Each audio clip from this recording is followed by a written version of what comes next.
I'm actually pleased that we were able to meet our goal of continuity of services.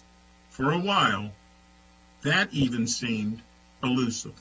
For the past several weeks while working through the budget, the council has allocated funds to assist residents, organizations, and businesses that have been affected by the coronavirus pandemic.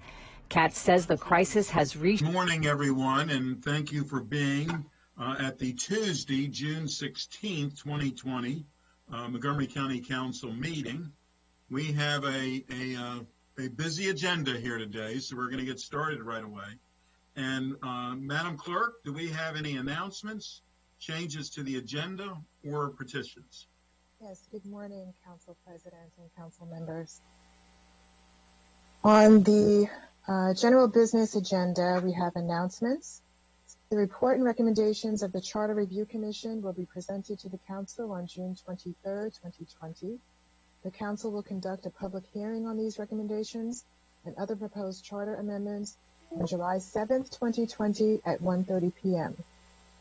Also, the Council is seeking applicants for the Policing Advisory Commission. The deadline is June 19th, 2020 at 5 p.m. That is this Friday. We have no petitions to acknowledge, but we do have an addendum.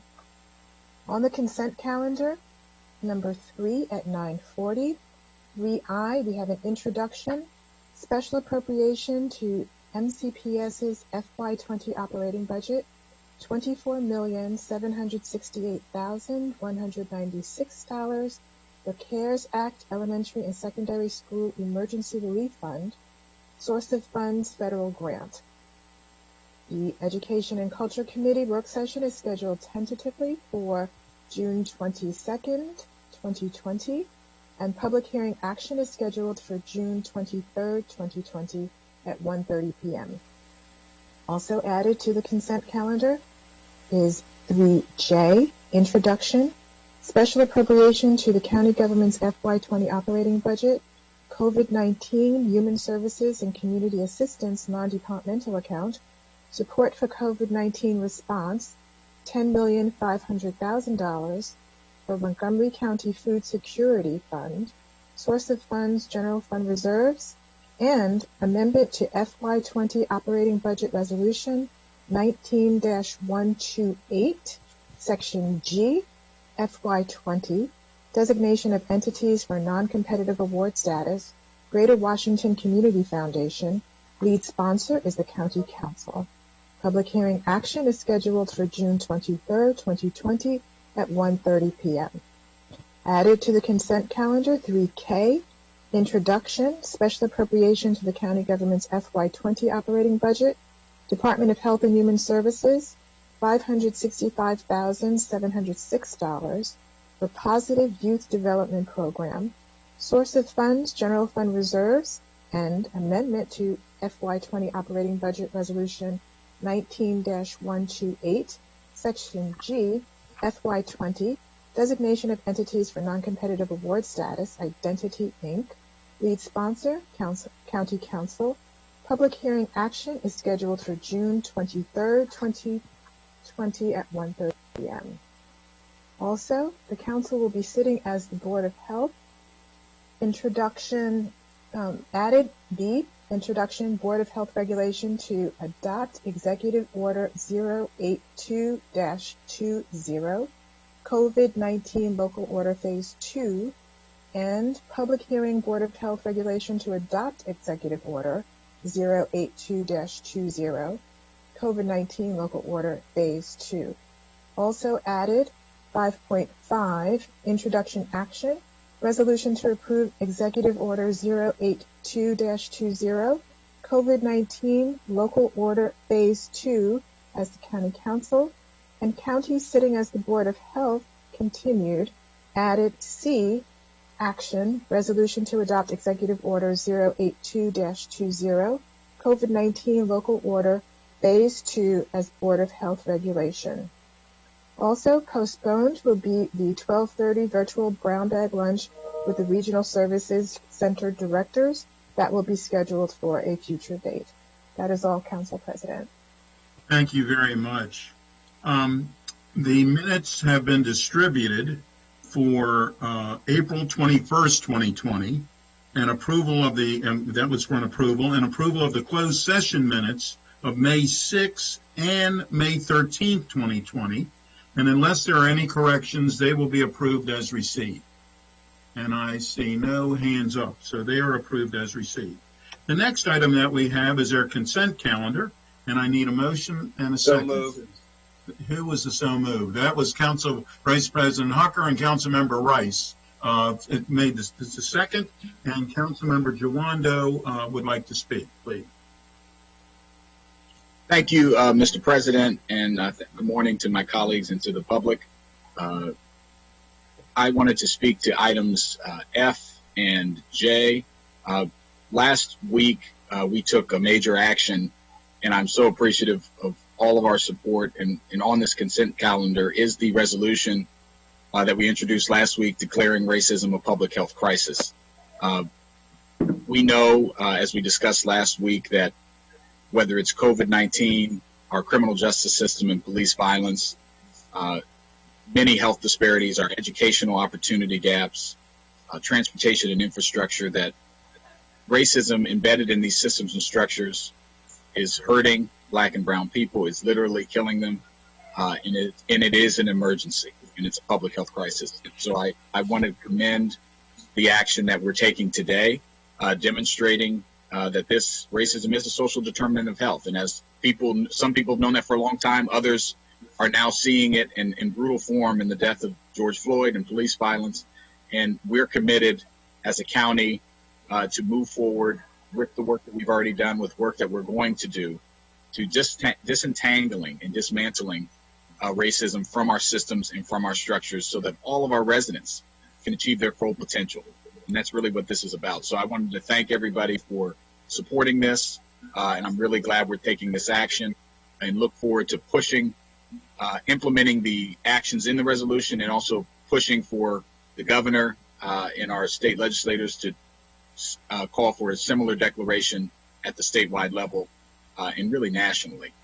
So I really appreciate all the work that's been done by prior and all the things that we're going to do together. I also wanted to speak, switching gears a little bit, to the item, I think it's J, the special appropriation that we will be introducing today, that I've been working on for a while here, related to food security. We know that our role as governmental officials is to provide for those in need and for the public welfare. And there's no, you could argue that there's no more important need as far as health and safety, outside of health and safety, than making sure people can have food to eat.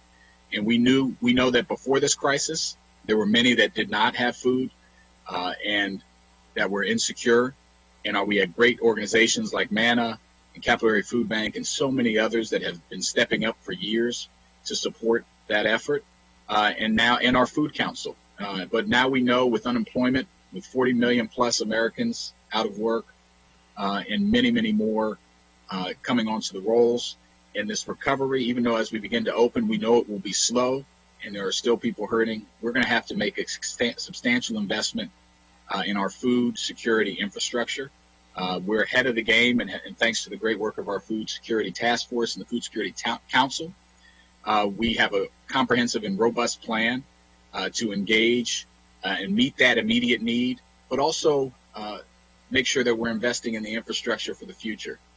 While we support our restaurants and our business owners by purchasing meals, providing shelf-stable food from our food banks, and supporting our farmers for table crops and for farm-to-table food. So this is a down payment on that investment. We're going to need to do more, but it's a significant start. And I'm very excited that we'll be, in the coming days, we'll be announcing a partnership with the Community Foundation and our private sector to help with this effort. We know we're all in this together, and I think it'll be an unprecedented and a significant announcement.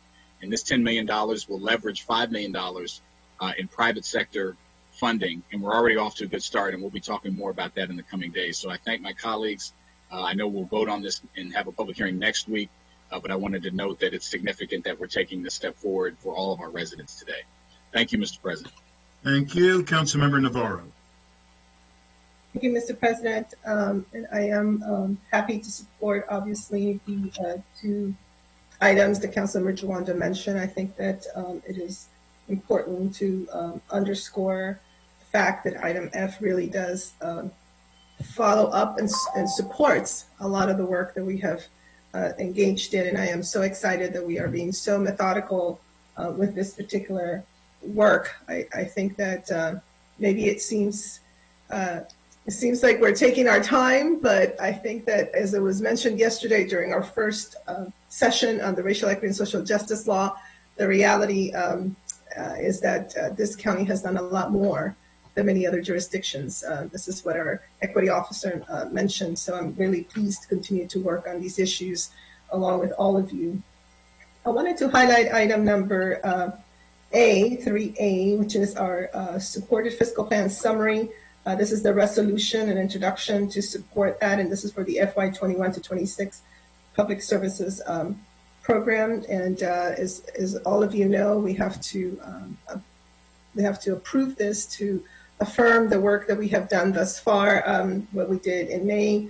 Obviously, this is a snapshot in time, as we always say, and things will change dramatically, so we will be coming back pretty soon to address and update many of these assumptions, but this is something that we have to do per the charter. Also wanted to speak to item K, and this is an introduction again of a special appropriation to county government FY20 operating budget, Department of Health and Human Services, DHHS, of $565,706 for Positive Youth Development Program. The funds are general fund reserves, but and it's an amendment to the FY20 operating budget. Nonetheless, I think that this is very much in line with what we have done vis-a-vis our COVID-19 response, and in particular, this is to support families and youth. We have heard of some really tragic news regarding some of our young people who have committed suicide. We understand that this is a very difficult time on so many levels. We also know that there are so many families struggling right now. And so what we're seeking here as a follow-up to a conversation that we had during the budget is to address some of these needs. And I really commend all my colleagues, but of course, in particular, Councilmember Albornoz, chair of the HHS committee, and the entire HHS committee for their real hard work. But I think all of us understand how important this is. It's broken down into two areas. One area is to fund Identity Inc., who's been working really hard in the Up County, but really across the county to address a lot of these chronic issues. And there's also another amount, $381,860, to support a family strengthening and intervention program, both Up County and Down County. This also provides some capacity in the HHS department, specifically for the Street Outreach Network. That program has been doing a bit of everything to support our families, working in collaboration with many organizations, but most specifically reaching really deep into communities. I think this is a very worthwhile investment as we're dealing with this pandemic, as well as many of those problems, I think, that have only been magnified during COVID-19. And I believe that this is a very important intervention piece for all of us. Also, kudos to the introduction for the food special appropriation. I think that anytime that we can leverage funds, it's a great thing. I also have been vocal in the past in some of our meetings saying that we do need to have a systems approach through our food distribution, and very important also for the Food Council and everybody to work in tandem with everything that we're doing regarding racial equity and social justice. Important to make sure, of course, that we're including voices from our communities of color to drive many of the strategies, because obviously food is so central and also very personal. So some of the feedback that I have gotten from the community is that we need to do more to ensure that those who are making the decisions about distribution and the types of food and all of that these are folks that reflect our communities. So I look forward to supporting this and also following up on all of those other kinds of suggestions from our communities, specifically our communities of color. Thank you, Mr. President. Thank you. Councilmember Rice. Well, thank you very much, Mr. President. This consent calendar is chock full of goodness, that's for sure. There are so many great things, I don't know where to begin, but let me just start off as chair of the Education Committee, commending MCPS for their great work in securing grants to ensure that we can continue to educate our children and to make sure that we're leveraging resources at both the state and federal level. I did want to touch base and go kind of in order with our resolution about declaring racism a public health crisis. I agree with both Councilmember Joando and Councilmember Navarro. Look, this isn't something new. This is something that this council has tackled for a very long time and has highlighted and said over and over again about how important this is.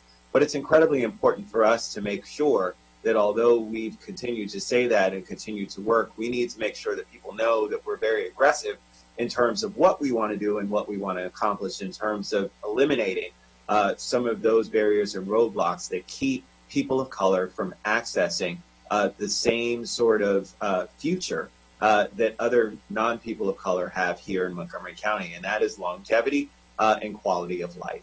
And those things are denied to people of color in our community, oftentimes low income, but not exclusively low income because of the color of their skin. And that's unfortunate. And it's something that has to stop. We cannot let it continue. And so I really want to thank all of my colleagues for embracing that methodology, but continuing over the years to be great partners in making sure that we stand up for our people who we know are marginalized in our community. I did want to highlight one of the things about the Food Security Fund. I was just on a call with our Food Council yesterday. And so, Councilmember Navarro, you couldn't be more right. There's still some concern and angst in our community, especially our communities of color. We had a conference call, Councilmember Joando, you and I were on with our Ethiopian community and heard from them directly about, and I think Council Vice President Hucker was on that call as well, about some of the concerns that they have. Some of those have now started to be addressed. Josephine Garnham was on the call and was talking about a lot of the things that she's doing in terms of outreach, but there continues to be more.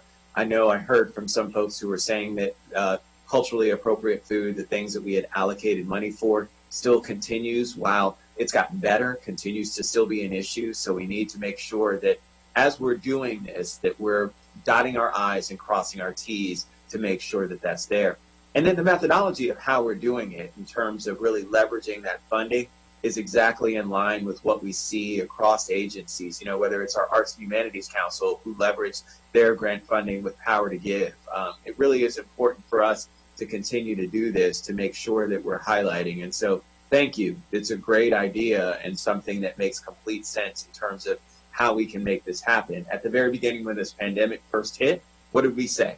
We said food was going to be an issue from day one, right? And so it continues to be an issue, and I'm happy to see us responding accordingly.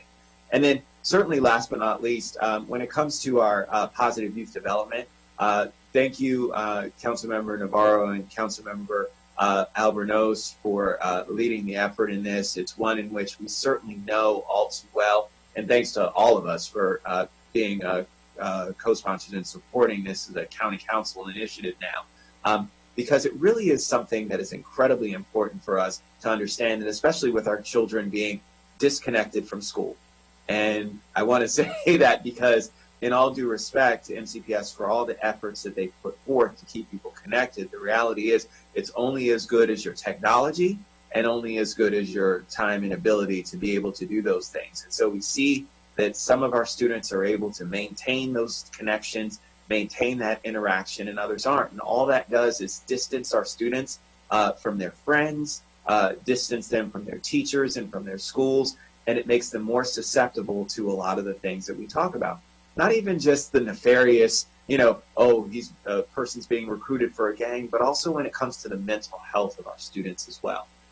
Engagement and talking with other students, participating, whether it's in sports or activities, help the mental health of our students. And we don't have to remind us about how we just had 3 unfortunate, untimely deaths in our school community by students who committed suicide. And so it really is important for us even now more so than ever, to make sure that we continue to keep our kids connected. So, like I said again at the beginning, this is a consent calendar that I hope that the community is paying attention to, because when we talk about a statement of our values, a statement of what we hold important, a statement of where we are and who we are as a community and what we think is important, this is a shining example. Thank you, Mr. President.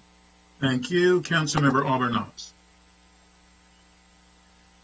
Thank you, Mr. President. This is without a doubt one of the most consequential consent calendars that I've seen or observed since I've been on this body, and it's been 2 years. I mean, it really is remarkable when you look at the scope and scale and depth of what we are discussing this morning. And so I do want to speak to 5 items on the consent calendar this morning, which I do want to highlight and bring to the surface, many of which have already been so eloquently and beautifully discussed by my colleagues. I do want to begin with item number F. This, as we said last week, is so important on so many different levels. Acknowledging that racism is a public health issue is something that advocates and people in the community and those disproportionately impacted by this injustice have known for their whole lives. And acknowledging it as a community is such a consequential step in making sure that we lay the foundation for the structural changes that this body has been working on for well over a year and a half since I've been on this body, and for many years before that. And I shared this story yesterday, but one of the most interesting experiences I've had in the last year and a half was joining many of my neighbors in a social justice peaceful demonstration with everyone socially distancing through Kensington. And there were literally hundreds of neighbors and residents, and it was multi-generational. There were kids, there were older adults, there were senior citizens, there were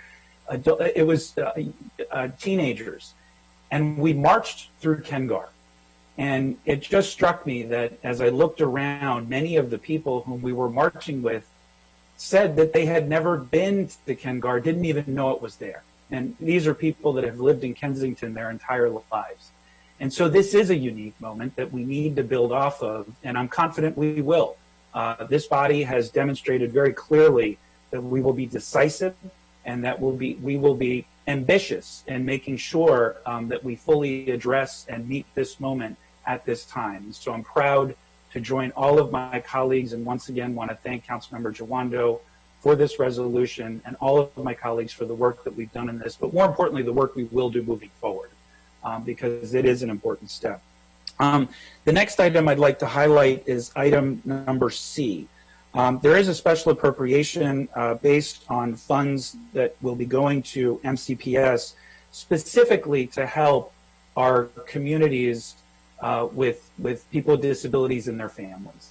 And the pandemic has hit everybody in different ways, but communities and families who have loved ones with a disability have very significantly been impacted, because the services that they count on to enhance their quality of life, to provide respite, have not been available. And so families have stepped up to enhance the educational experiences of their children, to provide every layer of support that they can for their families during this really difficult time. And I appreciate the appropriation to expand educational services to address the unique needs of these families, because these families deserve and should demand every bit the same level of services that all of us receive. And so I think this is a special appropriation, and I want to highlight tomorrow the Today Show is going to be doing a segment with Mr. Craig Melvin, who is one of the reporters who will be highlighting several families who through the pandemic have a loved one with a disability, to underscore what those families are going through. And I'm looking forward to seeing that segment. I expect it to be well produced, and I think it will be informative for all of us to be able to put ourselves in the shoes of these families. The next item I'd like to highlight is item number F, which is to support nutritional programs for senior citizens.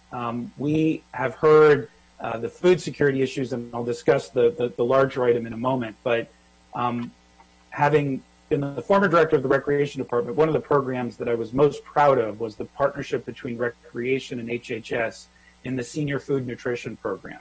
And as all of you have heard me say before, I was always struck by the fact that many of the seniors that participated in that program, that was going to be their primary meal of the day. And so with the pandemic and the Recreation Department partnering with HHS, and as well as a number of incredible community-based organizations, we have continued to provide those nutrition services to people's homes. But just as the pandemic has highlighted discrepancies and disparities in our public health to minority populations, it has also brought to light the disparities and challenges in public health in our older adult population. And food security moving forward is one very clear example, but there will be many more that we will need to address to help identify and support the holistic needs of our older adult population. And so that is a very important appropriation, and one that I'm happy we are supporting. And also, these are federal funds, which just sort of further underscores the critical nature and importance of the partnership between our federal, state, and local governments. We do not have the resources within local government ourselves to be able to advance these programs. And so we must continue to seek support from our federal delegation, and we have among the best in the country. But this is just another example of why it's important for us to keep our eye on the ball with regards to federal appropriations. And wrapping up the final two items, I'm proud to have worked with my colleague, Councilmember Jawando, and all of you on item number J. As we heard earlier this week, we are going to need in the tens of millions of dollars to address food security issues now through the end of the year. Tens of millions of dollars. And it is critically important that we stay ahead of this. And so I really appreciate our leadership and innovation in seeking private dollars to help match some of these funds. Councilmember Navarro and I had engaged in discussions with the Community Foundation several months ago about bringing forward a fund that would help us with our Neighbors in Need program, and specifically the direct cash family assistance that the council has worked with the executive to enact. For a variety of legitimate reasons, we have held off on an announcement of the partnership with regards to that program, but the day is coming where there will be a match for that as well. But in the meantime, I really appreciate our philanthropic community stepping forward because we will need these public-private partnerships to continue to afford the very real expenses that our families are experiencing now. And then finally, I've dedicated my entire career to youth development, my entire professional career, and it's like the thing I'm most proud of. And so I really appreciated working with Councilmember Navarro on the introduction of this bill. We have built in Montgomery County a world-class positive youth development foundation, infrastructure, and program, thanks to the work of many people on this body and many people who served before. And we know that our youth are the most valuable and important investment we can make. And so we also know they're hurting right now, emotionally, socially, and there are families who are in crisis, absolutely in crisis. And as Councilmember Rice said, and others as well, the fact that 3 of our students, 2 of them middle school students, have taken their own lives in the last 2 weeks underscores the absolute critical need for us to continue to invest as much as we can in the social and emotional needs of our children. They are our greatest asset, and there will be no more important work that we do as a body. And I also appreciate that Identity, a world-class organization who we are fortunate to have here in Montgomery County, is specifically articulated within this bill so that they continue their work. And I want to acknowledge Luis Cardona, the Street Outreach Network, the Department of Recreation, our MCTPS colleagues, everybody who is working to continue to support our youth during this extraordinarily challenging time. There will be a youth town hall later this week, which I encourage people to tune into. There will be more information about that soon.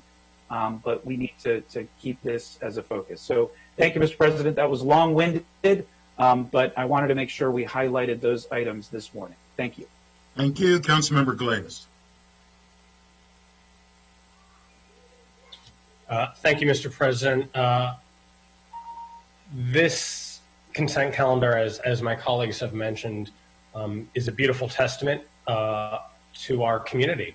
The inclusive nature, the holistic approach to making sure that not only do residents feel supported during this COVID crisis, but that also we are looking inward to make ourselves a better place for everybody so that Black Lives Matter and that our communities of color are safe and protected here. And so with that, I want to thank Councilmember Juando for introducing item F. Declaring racism as a public health crisis is a continuation of the work that we've been doing here. And with this resolution, we're building upon the Racial Equity and Social Justice Act here.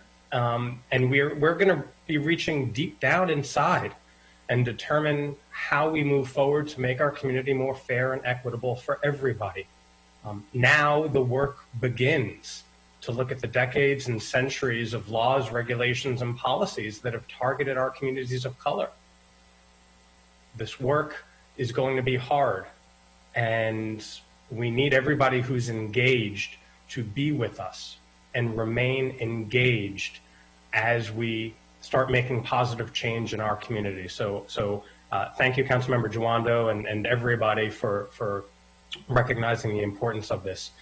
On to item K. Thank you, Councilmembers Navarro and Albernaz, for what I view is a continuation of what I just said regarding the hard work that needs to be done. Because if we are going to be looking at the way we make our community safe in terms of law enforcement and other policies as well, we need to support our youth.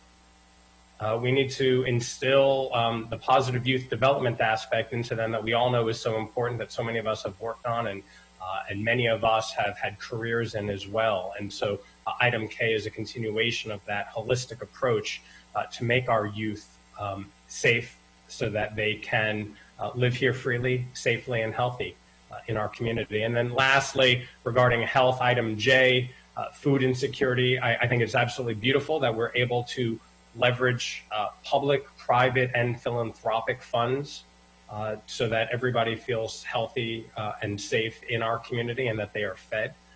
Again, all of these items and the ones I didn't even talk about are really a beautiful testament to the diverse community we live in, the diverse council that we have, and forging forward in a holistic way to make sure that every resident in our community is safe, secure, and healthy. Thank you very much. Thank you. Councilmember Juando.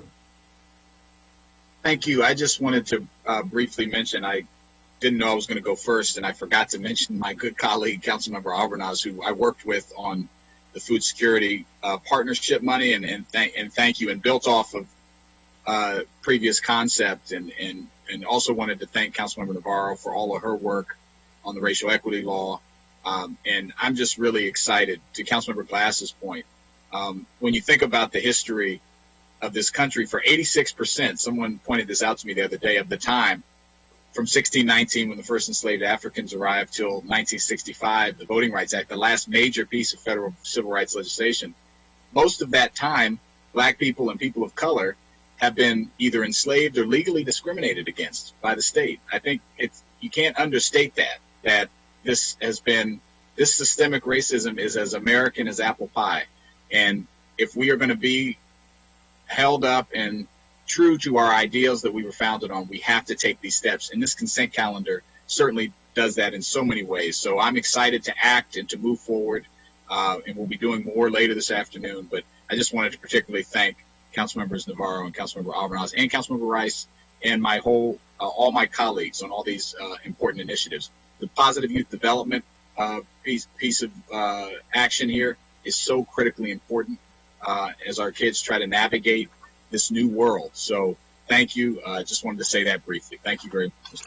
Thank you. There are no other speakers. We have a motion by Vice President Hucker, seconded by Councilmember Rice, to approve our consent calendar. All those in favor, please raise your hand.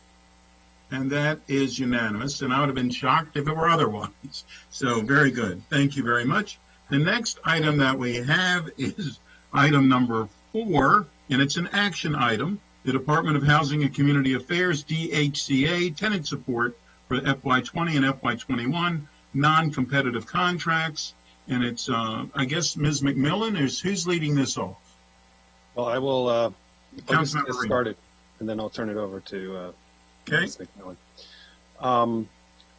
So we had a follow-up. We've been waiting for quite a long time for a recommendation from the executive branch around the use of funding that had been proposed over a year ago for support to renters in the county executive's first budget. He had recommended $218,000 in a non-competitive contract to an organization called the Renters Alliance, which he's very close to. And the committee felt that such a large non-competitive contract for an organization without the strongest record was not in the best interest of the renters community. And we asked the DHCA to open up a competitive process to bid for providing services to the renters community under the same amount of funding. And I'm really glad we did that. It was smart. It was not easy. It was a little bit controversial, but it's proving itself as being a very wise decision. Today, we're considering an FY20 appropriation for services for the renters community that, rather than having one large appropriation to one organization, has support to a number of key areas with organizations that have proven track records and solid organizational history and solid organizational basis. For example, the Housing Initiative Partnership, a nonprofit organization, would receive $30,000 for renters education. The Latino Economic Development Corporation, which had not previously received funding from the county for renters organizing. And I met with the LEDC more than a year ago to talk about renters issues, and they explained that they are actually very active in DC, providing empowerment and education and organizing for renters there, and they weren't providing that service in the county, and they thought that they could. So because we changed the nature of this contract and made it competitive, they were able to submit a proposal, and I compliment DHCA for providing a broader base of services that organizations could bid for. And so the LEDC has been awarded a contract, which I think is a really great step forward for us to have LEDC complementing other organizations. I should mention that CASA, of course, provides a lot of renters outreach and services through different contracts. And there is still funding for the Renters Alliance, and we'll keep a close eye on that. But there's also an important provision of funding for the Legal Aid Bureau. And what I wanted to do is, in the course of this discussion, I just think it would be helpful for council members, for Linda McMillan, to walk through the legal landscape that we are going to, that's ahead of us, because we all know that there has been a catastrophe in the housing market, and thousands of tenants are unable to pay their full rent, and they are now in a very uncertain environment. And what they need to do is negotiate with their landlords and come to some kind of agreement. And the concern, of course, is that we could see widespread eviction filings, and the tenants not having legal assistance could be at a disadvantage to negotiate in an environment where they may not even understand the legal context that they're really in and what their real rights are, as well as what their leverage is. And hopefully tenants will be more successful in securing agreements with their landlords, and generally speaking, helping working their way through this. So we have provided in this grant a significant, not that, it's $47,000, $510 for the Legal Aid Bureau to provide on-site legal assistance at the Maryland District Court. I think we could do a lot more than that, and we're going to need to look to that for the FY21 contract process. I think we could probably spend more than, frankly, $218,000 just on legal aid to ensure that every tenant who has a court date or perhaps even receives a notice of a filing has an opportunity to get good advice, to understand their leverage and their rights, and hopefully work their way through what's going to be a difficult situation. So with that, I would like to, so the committee recommended unanimously the contract that's before us for FY20. And again, I thought it would be helpful if Linda could walk through some of the important information that she provided, just because I think my colleagues would also appreciate her briefing about the coming months and some of the milestones that are ahead of us that are going to be having a huge impact in our tenant community.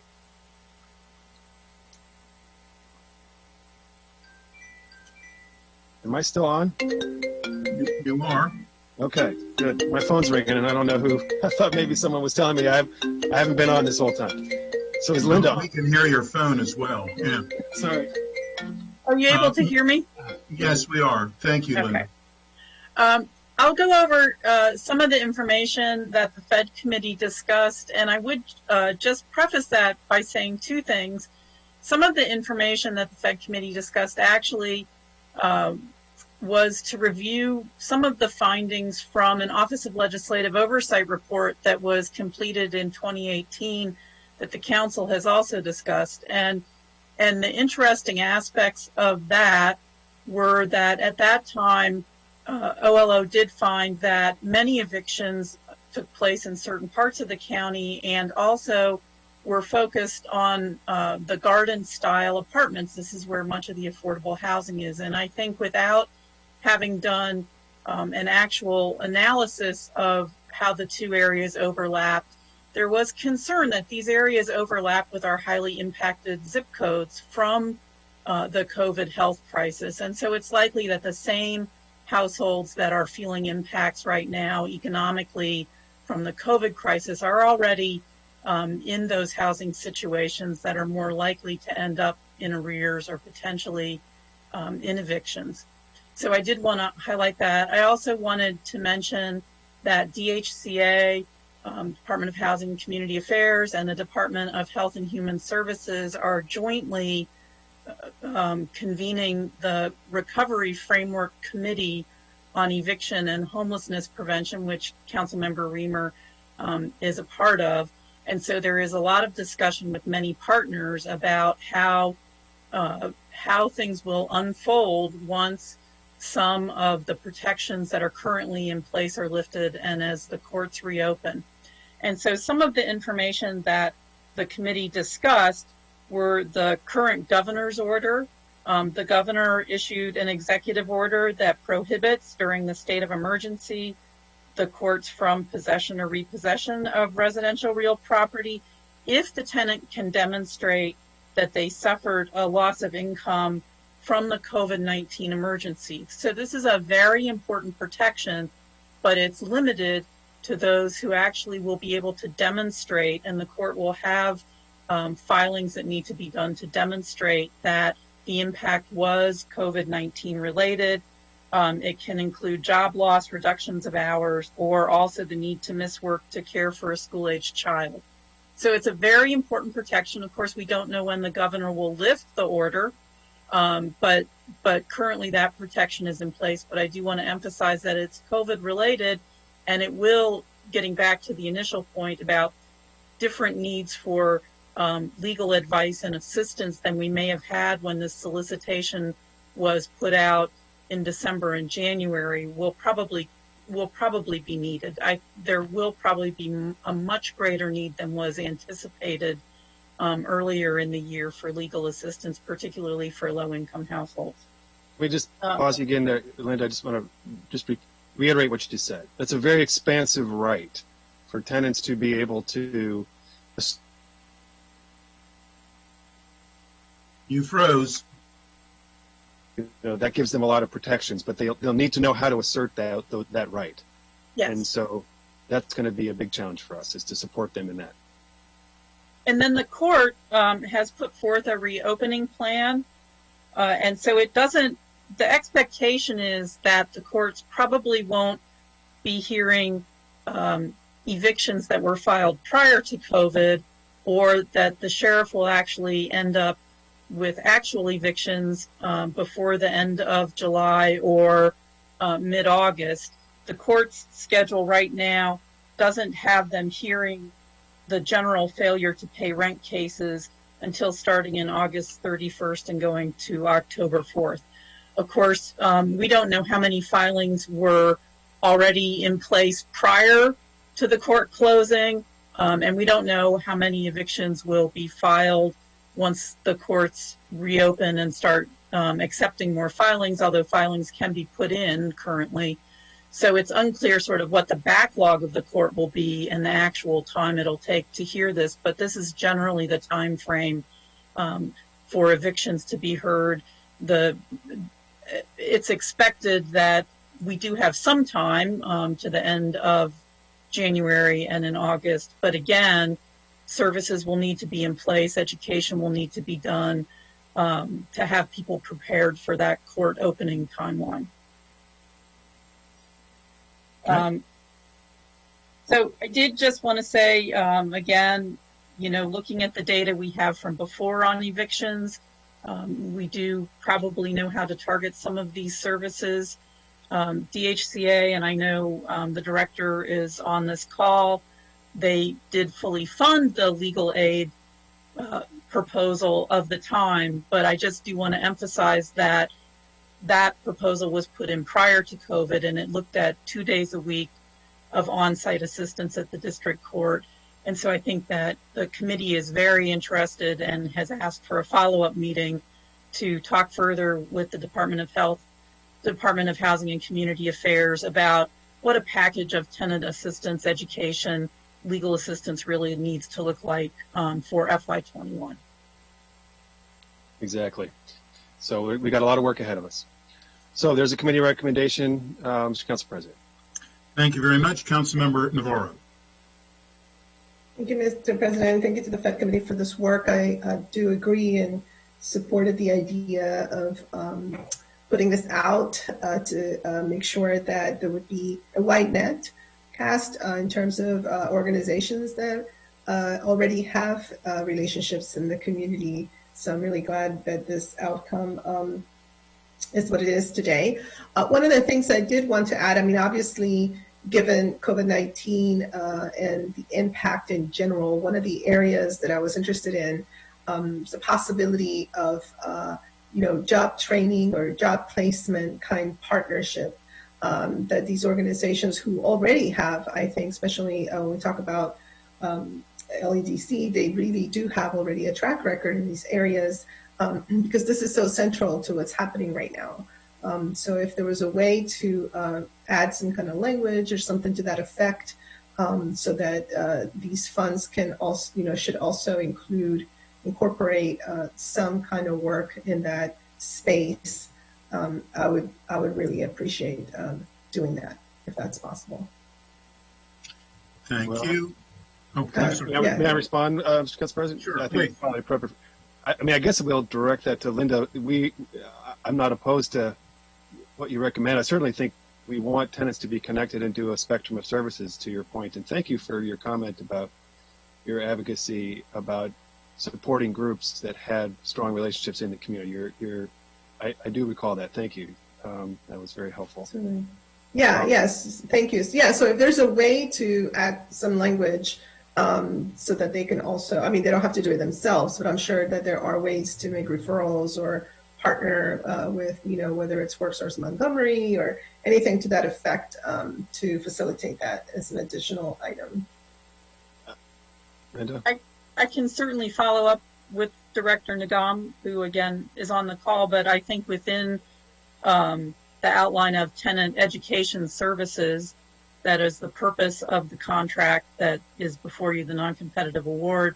It does seem that referral to WorkSource Montgomery or other assistance with employment might very well fit in with that without any problem. And so we can follow up on that issue.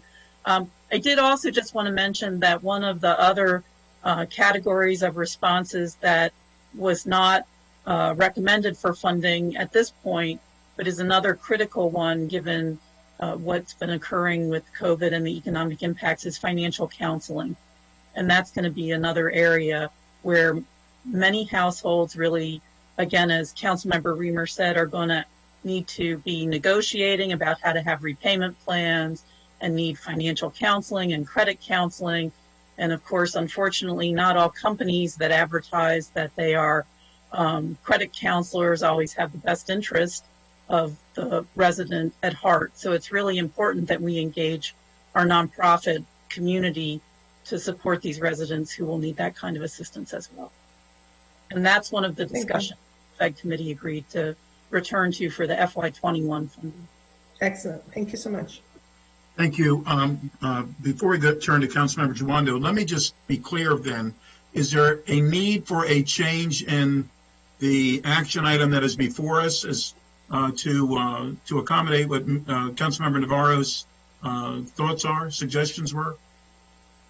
So I would probably direct that to Director Nagam if he would respond to whether that seems to be covered in the broader sense of tenant education, then we could clarify that now.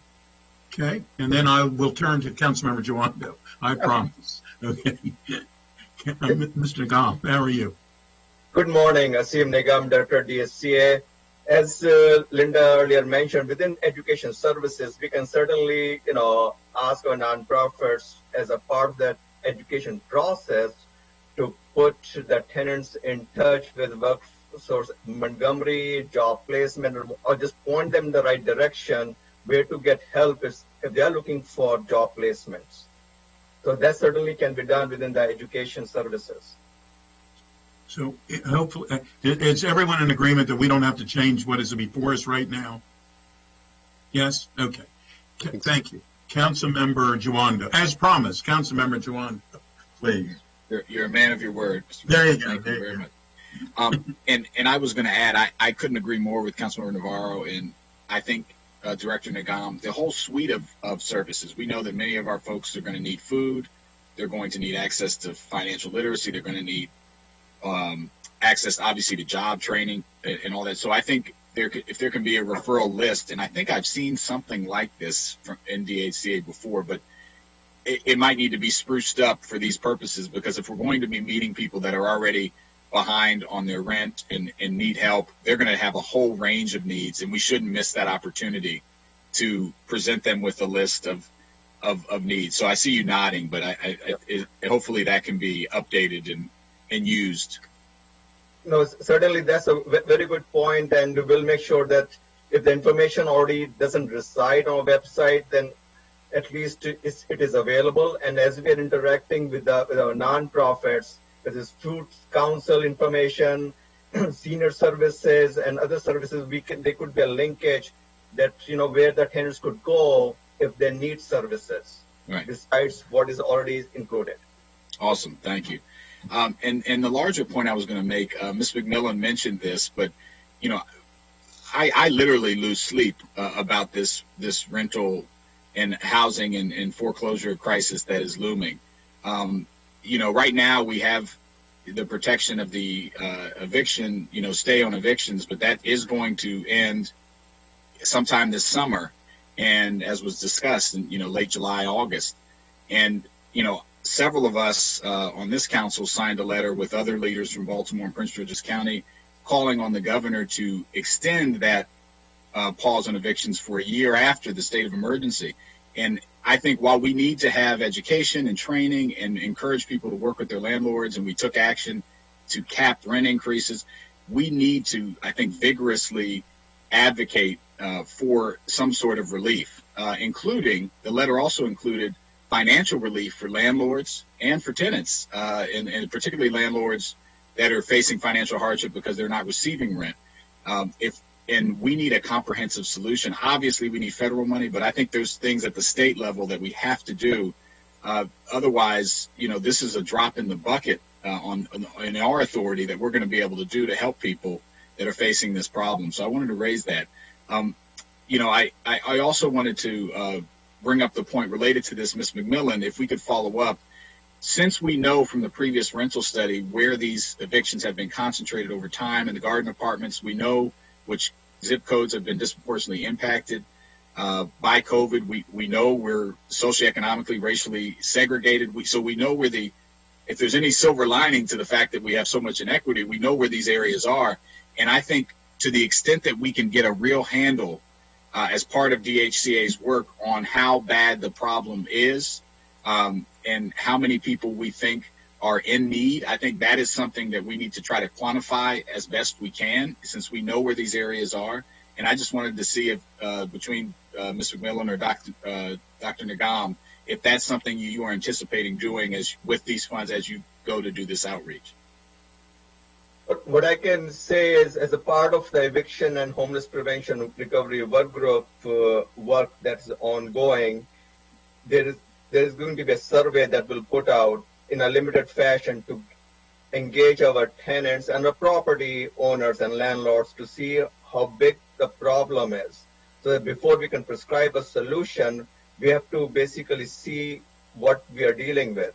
So hopefully that survey will provide us some data that we really need at this point. Yeah, and I would think that, I'm glad you mentioned the landlords. I think, landlords will be highly motivated to report that information about who has not been able to make their rent as far as numbers, and then you can get it from the tenant side too. That's good to hear, and I think that's going to be critical as we understand the scale and scope of the problem, and then try to advocate at all levels. Again, I want to emphasize that we're going to need some more relief so that we don't have a flood here in the county and elsewhere as everyone else is dealing with this. Thank you very much, Mr. President. Thank you. We have no other speakers on this topic. It's a committee recommendation, so we will. Sorry, Mr. Council President. Sorry, I apologize. I thought I had texted you, but I may have not by accident. I don't see the text, but please speak. Oh, thank you. Maybe I do see the text. Okay. Okay, no problem. So just a couple thoughts on this. I agree with everything very much that has been said. There's a tsunami coming of the worst kind. And I think all of us are absolutely right, Councilmember Jawando, concerned and losing sleep over this. And this is an important appropriation. These are incredible organizations who are going to do really great work. But the scale and scope of this is significant. And so I do think a train-the-trainer model to work with our faith-based organizations, to work with some of the other institutions that people who are in desperate need are going to turn to seek relief, to seek assistance, to seek help, is going to be a very important part of this plan. And I know you know that, Mr. Nagam, and I know we have a strong relationship with our sister county agencies, HOC, recreation, libraries. But I do think we're going to need to be more intentional about broadening the scope of those partnerships and alliances and arming these incredible institutions with helpful information that they can pass on to their constituents and the folks that participate in their programs and services. And I think that will be important, especially ensuring that it is culturally appropriate. And many of us are serving on the relief work groups. I'm serving on the HHS one, and we spend a lot of time thinking about capacity within our homeless programs and services right now, as scary as that sounds. And there is no capacity. We are at capacity within our homeless services. And so families that enter into this very scary space are not going to have as many options as they had before. And so this will obviously take an all hands on deck approach, and I appreciate Chairman Reamer's leadership and everyone else's in underscoring how important this will be. But this crosses everything and will be very important. And I know the executive knows this as well and has made this a high priority. So I appreciate our discussion on this. This is a very small down payment compared to what's going to be needed in the very near future. Okay. I'm double checking whether anybody has just texted me, and I haven't seen it, so I apologize for that. It is a committee recommendation. All those in favor, please raise your hand. And this carries unanimously. Thank you very much. Right now, we are at a little past 10:30, and our next item is the council sitting as a Board of Health, which is supposed to be starting at 11. The question is whether or not we need to wait for Dr. Gales before we have it, since we're discussing the executive order as well. Mr. Drummer, I guess, is the person giving us the background on it. And Mr. Drummer, do you think that we should wait for Dr. Gales? What is your suggestion? I can start with the background, but I think before you take any actions, you really need to hear from Dr. Gales, because he's going to explain and answer questions as to why, why the executive signed the order and his agreement with it, which I believe he does agree with it. I can just give you some procedural background so that we won't have to go over that again. And hopefully he will get here soon.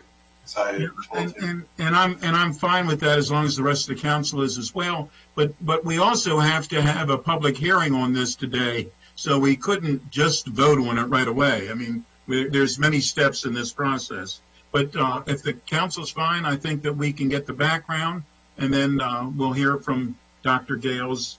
We might have to take a recess in between. Yeah, I think you could also hold the public hearing, assuming that the people that signed up are here. I don't think you can.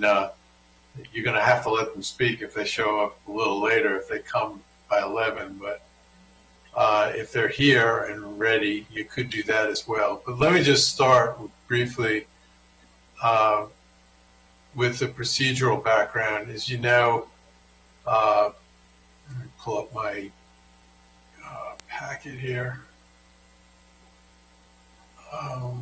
There we go.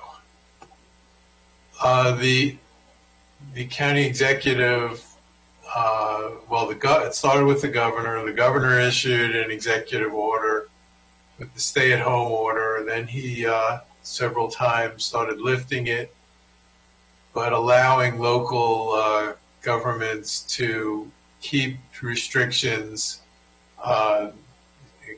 keep some restrictions based on their own, statistics. And as you know, the Montgomery counties, based on the science and Dr. Gales, has consistently been a little behind the state. We're at phase 1. The governor on June 10th issued an executive order moving the state into phase 2. What the executive has done is last night he signed an executive order which would move the county into phase 2. I do want to point out that just this morning I received a revised executive order, which is not in the packet because I just received it. I think Dr. Gales is here. But the difference between the executive order in the packet that was signed yesterday and the revised executive order signed this morning is the only difference is swimming pools. Yesterday's executive order said swimming pools can only be open for lap swimming. Questions were arise, well, some pools in the county are not even big enough for lap swimming. You mean they can't open at all? So they've Dr. Gales has agreed that it doesn't have to just be lap swimming and has put out some guidance for county pools, which is linked to the new executive order. The new executive order would formally lift the stay-at-home order, not saying everybody leave home, but you can certainly leave home to patronize any of the businesses that are allowed to be open or any of the organizations that are allowed to operate. And it creates some general operating and social distancing requirements for all businesses, organizations, establishment, and facilities that are permitted to open. Numbers of people, square footage per person, and wearing masks indoors. It permits indoor and outdoor gatherings of up to 50 persons with restrictions. Everything is with restrictions, permitting childcare facilities to open with restrictions, fitness centers to open with restrictions, and they're listed in the executive order. Again, food establishments, restaurants, bars to permit on-site food consumption, both inside and outside, with some significant social distancing restrictions. Miniature golf can reopen with restrictions. Manufacturing businesses can open. Indoor malls can reopen with restrictions. All offices can reopen, again, with social distancing restrictions. Certain outdoor recreation, youth camps, and sports can operate with restrictions. Personal services establishments can operate with restrictions, including some nail salons. They've already allowed, I believe, barbers and hairstylists to open. And there are certain types of personal services that are still need to be closed. And then the information on pools that I already described to you is covered for both indoor and outdoor pools. It loosens the restrictions on religious facilities so that they can operate under the same general operating procedures imposed on other businesses. They can have indoor services with social distancing restrictions. Same for retail establishments, and car washes can reopen, and pick your own farms can be open with restrictions.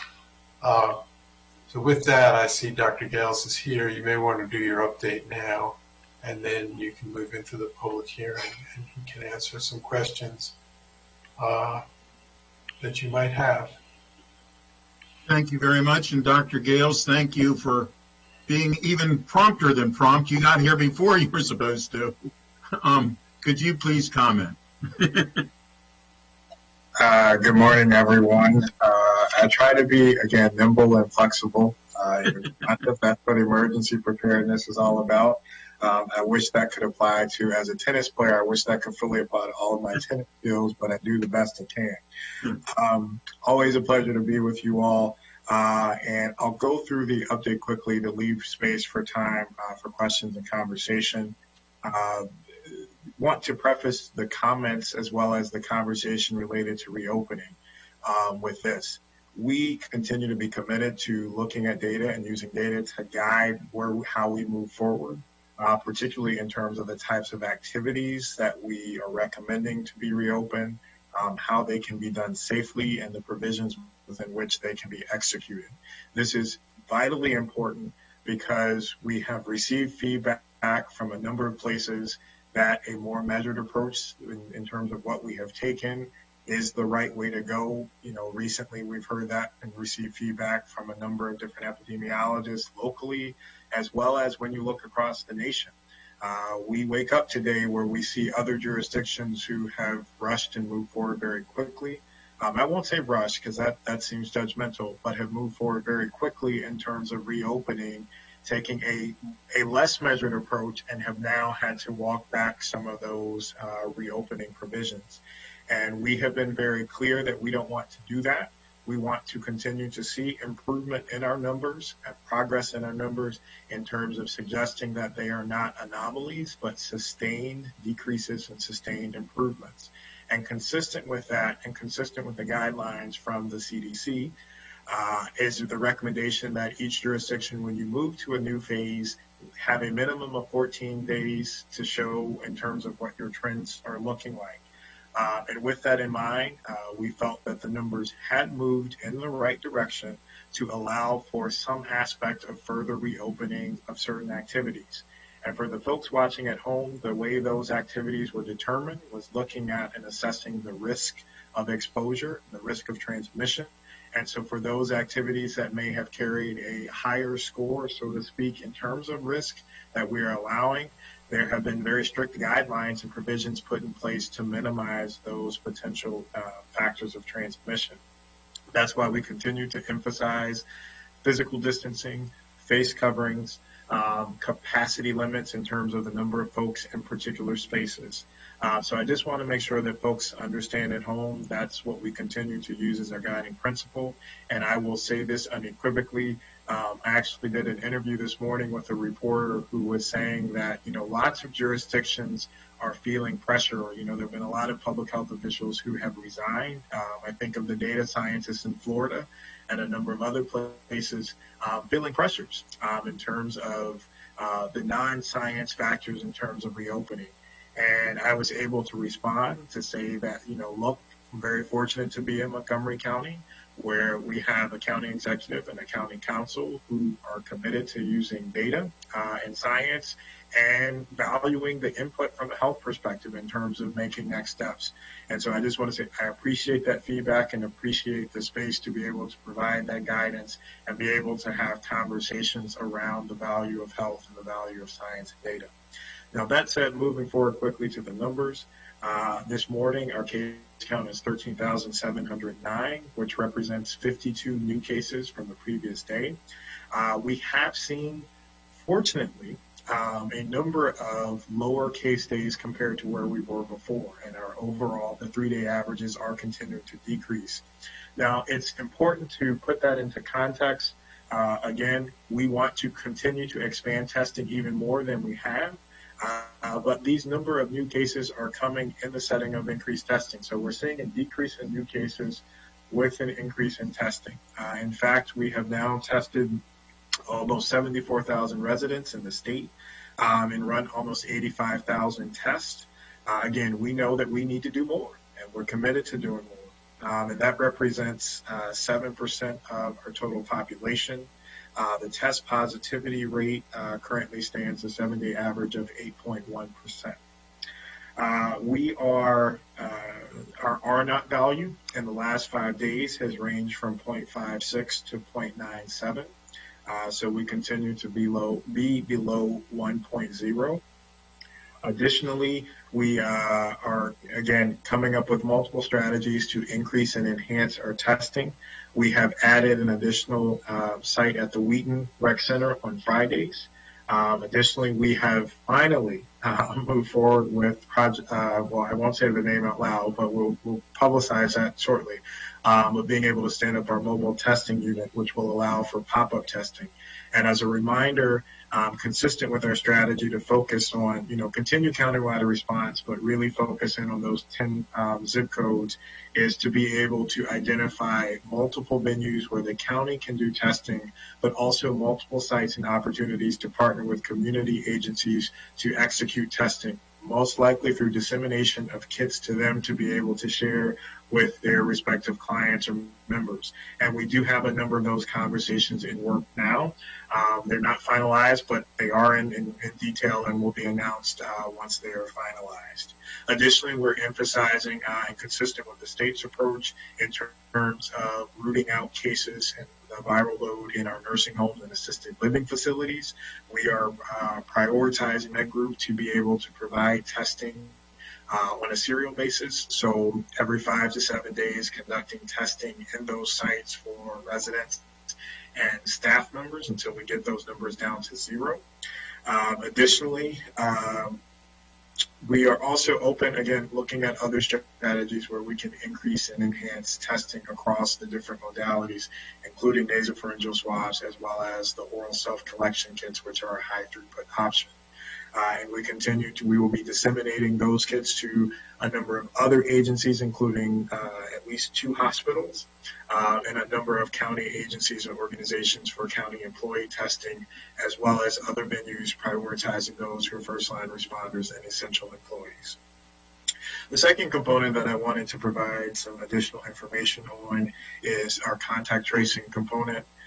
We did receive an extensive list of questions from Councilmember Reamer. We're working on providing answers for that by the end of the week.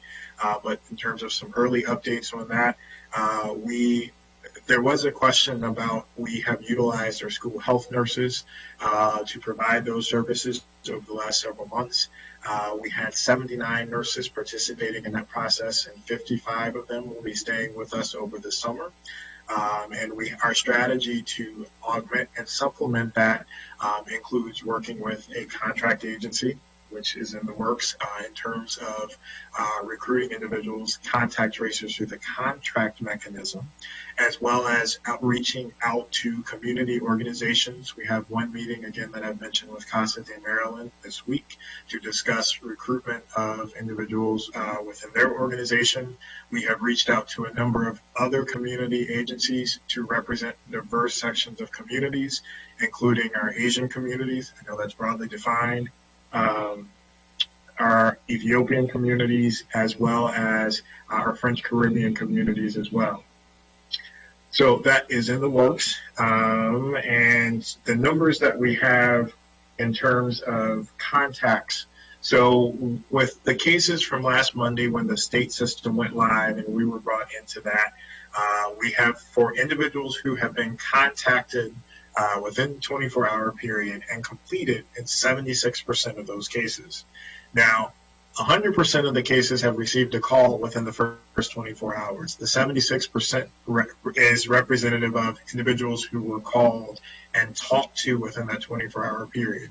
Now, the remainder the reason why they are not considered in that number is there have been multiple attempts to contact them and they've received no answer. And we continue to develop strategies to figure out how we can reach those folks.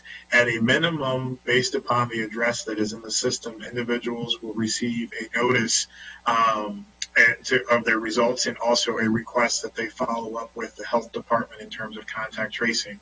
And that is consistent with contact tracing protocols that are used in public health, again, in the past, particularly for sexually transmitted infections. And so we continue to refine that and figure out strategies where we can engage folks.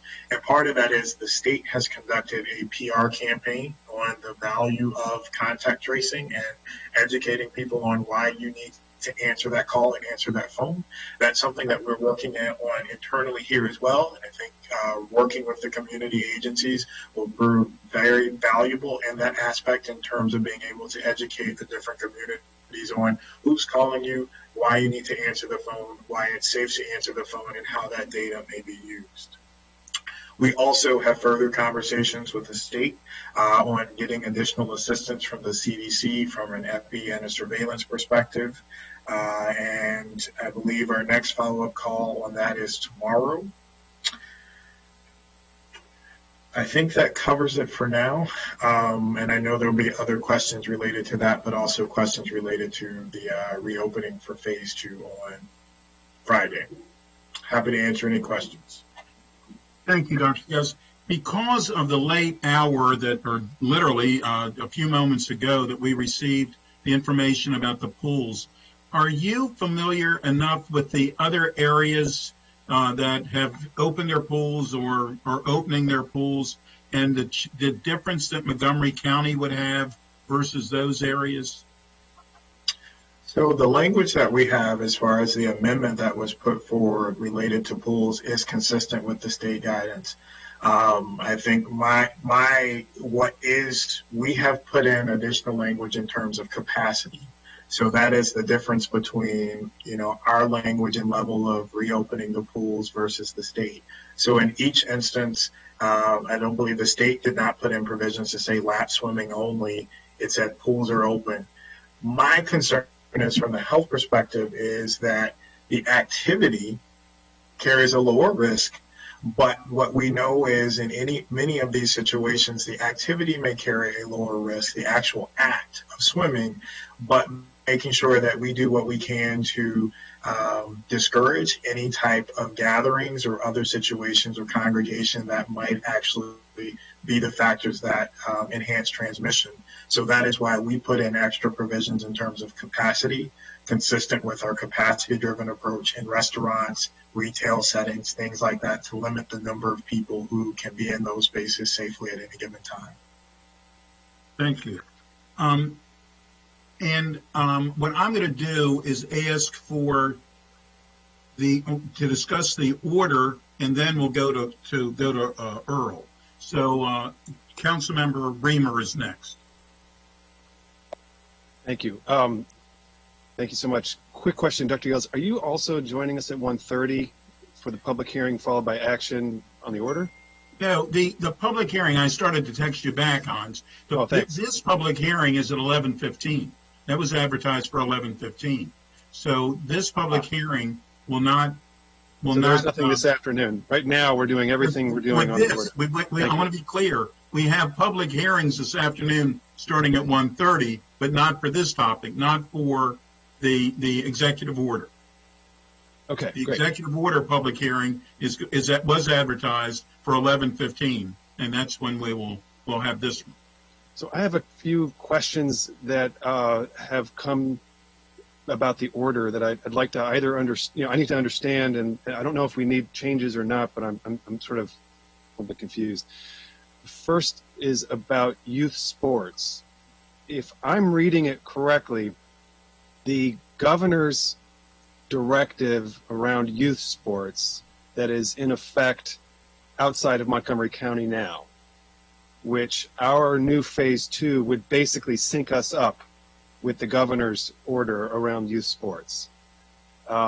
If that is the case, which I think it is, then basically youth sports are open. There's no spectators, I think, but basically they are open, and there's no distinction between types of sports, whether they are low contact or high contact. And I just want to clarify that, because I think the press release may say that it's low contact sports, but the actual order is tied to the state order, which really is just all youth sports can go back, with distancing and masks and things like that. Dr. Gales, could you please help me understand that one, please? Yes. So, and I know Earl is also here, and I know part of his presentation loops into this as well. So I will pull him to the mat as well in terms of providing feedback. Sure. In terms of so our preference again is low contact. And the difference is, so our original phase 1 was low contact, capped at 10, and then it moved to the governor's provisions to 15. And so that is, your assessment is correct otherwise in terms of no spectators, that kind of thing, the group being confined to that. And again, making sure that those provisions are in place that you mentioned in order for them to be able to participate and be active. Earl, are you available? Because again, when I read the governor's order on youth sports, it really says you can use masks and do distancing as best you can, but youth sports can resume fully. There really doesn't appear to be limitations. The intent, certainly the intention our side was to expand to allow additional, I think even in our chart it says expanded youth sports limited to low contact. We'll have to follow up on, Sylvia Kinch is certainly much more adept on all of the health orders simultaneously, and I have to verify with her. Certainly our intention is for it to be limited to 15 and low contact sports, similar to the expansion that we've seen with the outside camps. Okay, well, We'll clarify that. I could be wrong. I'm doing my best to understand all these documents and how they tie together myself. But Yes. I believe that, and we could be wrong too. That's why what I'm saying. So clearly the intention is, and we're going to make sure that that is the case. I'm taking a note now to go back to talk to Sylvia. Clearly our intention is for it to be 15, just like the outdoor day camps are, and with low contact sports as they're defined under the. And then, so to that point, Dr. Stoddard, if that's your intent is to limit it to certain low contact sports, we'll also need you to specify at least what the most common sports are and how they are limited. And so basically the only change from phase 1 to phase 2 is expansion from essentially 10 to 15. Okay. So we'll define it the same way we defined it as phase 1, but we're just expanding it from 10 participants to 15 participants in phase 2. And then, as we noted in the phase 3 graphic, that's when we'll expand to, in phase 3, we would expand to other sports that have more contact. Okay, well, as I clicked through the links in our order, it led me to a state order that seemed to no longer have that limit. The second question I have is about masks. It does not appear to me that the state requires masks outdoors for customers. It only requires them indoors for customers.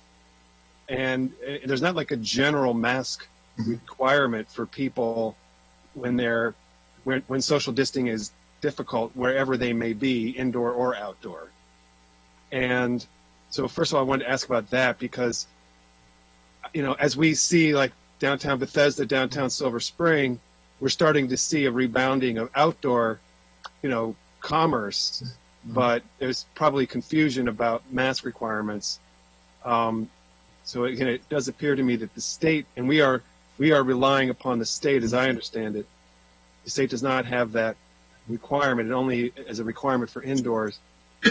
And then related with youth, the state requires young people, children basically, to wear masks when they're customers in a store. But I don't think it requires them to wear them if they are, for example, in a childcare setting or a school setting. And that seems like an inconsistency that we may need to resolve. I think we should mandate them, in all settings, but we haven't really tackled that one as a kind of a big issue. So can you provide some clarity on the mask requirements, please? Yes, so, and thank you for, received your email last night, but knew we would be speaking today. So the first question in terms of the mask for children, our language is clear that children over the age of 2 should be wearing masks in those settings that you talked about. So the guidance that has been provided, at least, from childcare, things like that, and the expectation is in school settings or any of those social settings, again, where physical distancing is difficult, that children over the age of 2 should have on face coverings.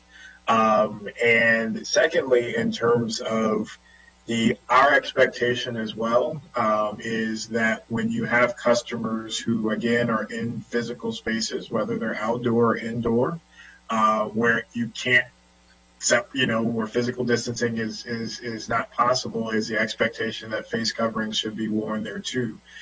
Now, I think there is a nuance, and I was trying to think through and make sure that I thought through where you were coming from. So feel free if I'm not in the right direction in terms of what you were thinking.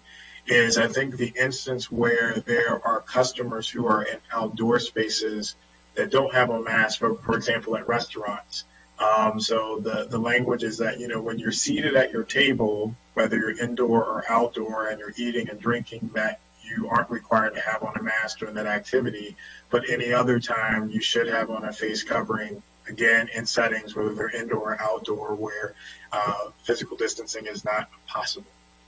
Okay. Thank you. As I was investigating it, it was not clear to me that that's what our county required. I think there may be a lack of syncing somehow. Okay. And then I wasn't aware that our blanket requirement is children 2 and over are subject to mask requirements, whether in a child care setting or as customers, so I think that could be clarified. I think we could use some specific direction around that. Last point I want to make, the possibility that reopening could lead to an increase of cases, as we have seen in other jurisdictions around the country. What are our metrics to reverse direction? Have we started to develop those? And if not, I think as a follow-up, we ought to also provide a transparent roadmap for when we would have to reverse direction and close things up again. Well, I think the same metrics that we're looking at now to move forward are the same metrics that we would look at in terms of moving backwards, not in terms of, let's just say this, we caught a lot of flack for having, some said we had too many measures. For example, why would we look at hospitalizations and those kinds of things? And it's interesting that I'm using hospitalizations, for example. Hospitalization capacity is one of the things that a lot of these other jurisdictions are being hit with right now. I'll use Houston and Harris County, Texas, for example.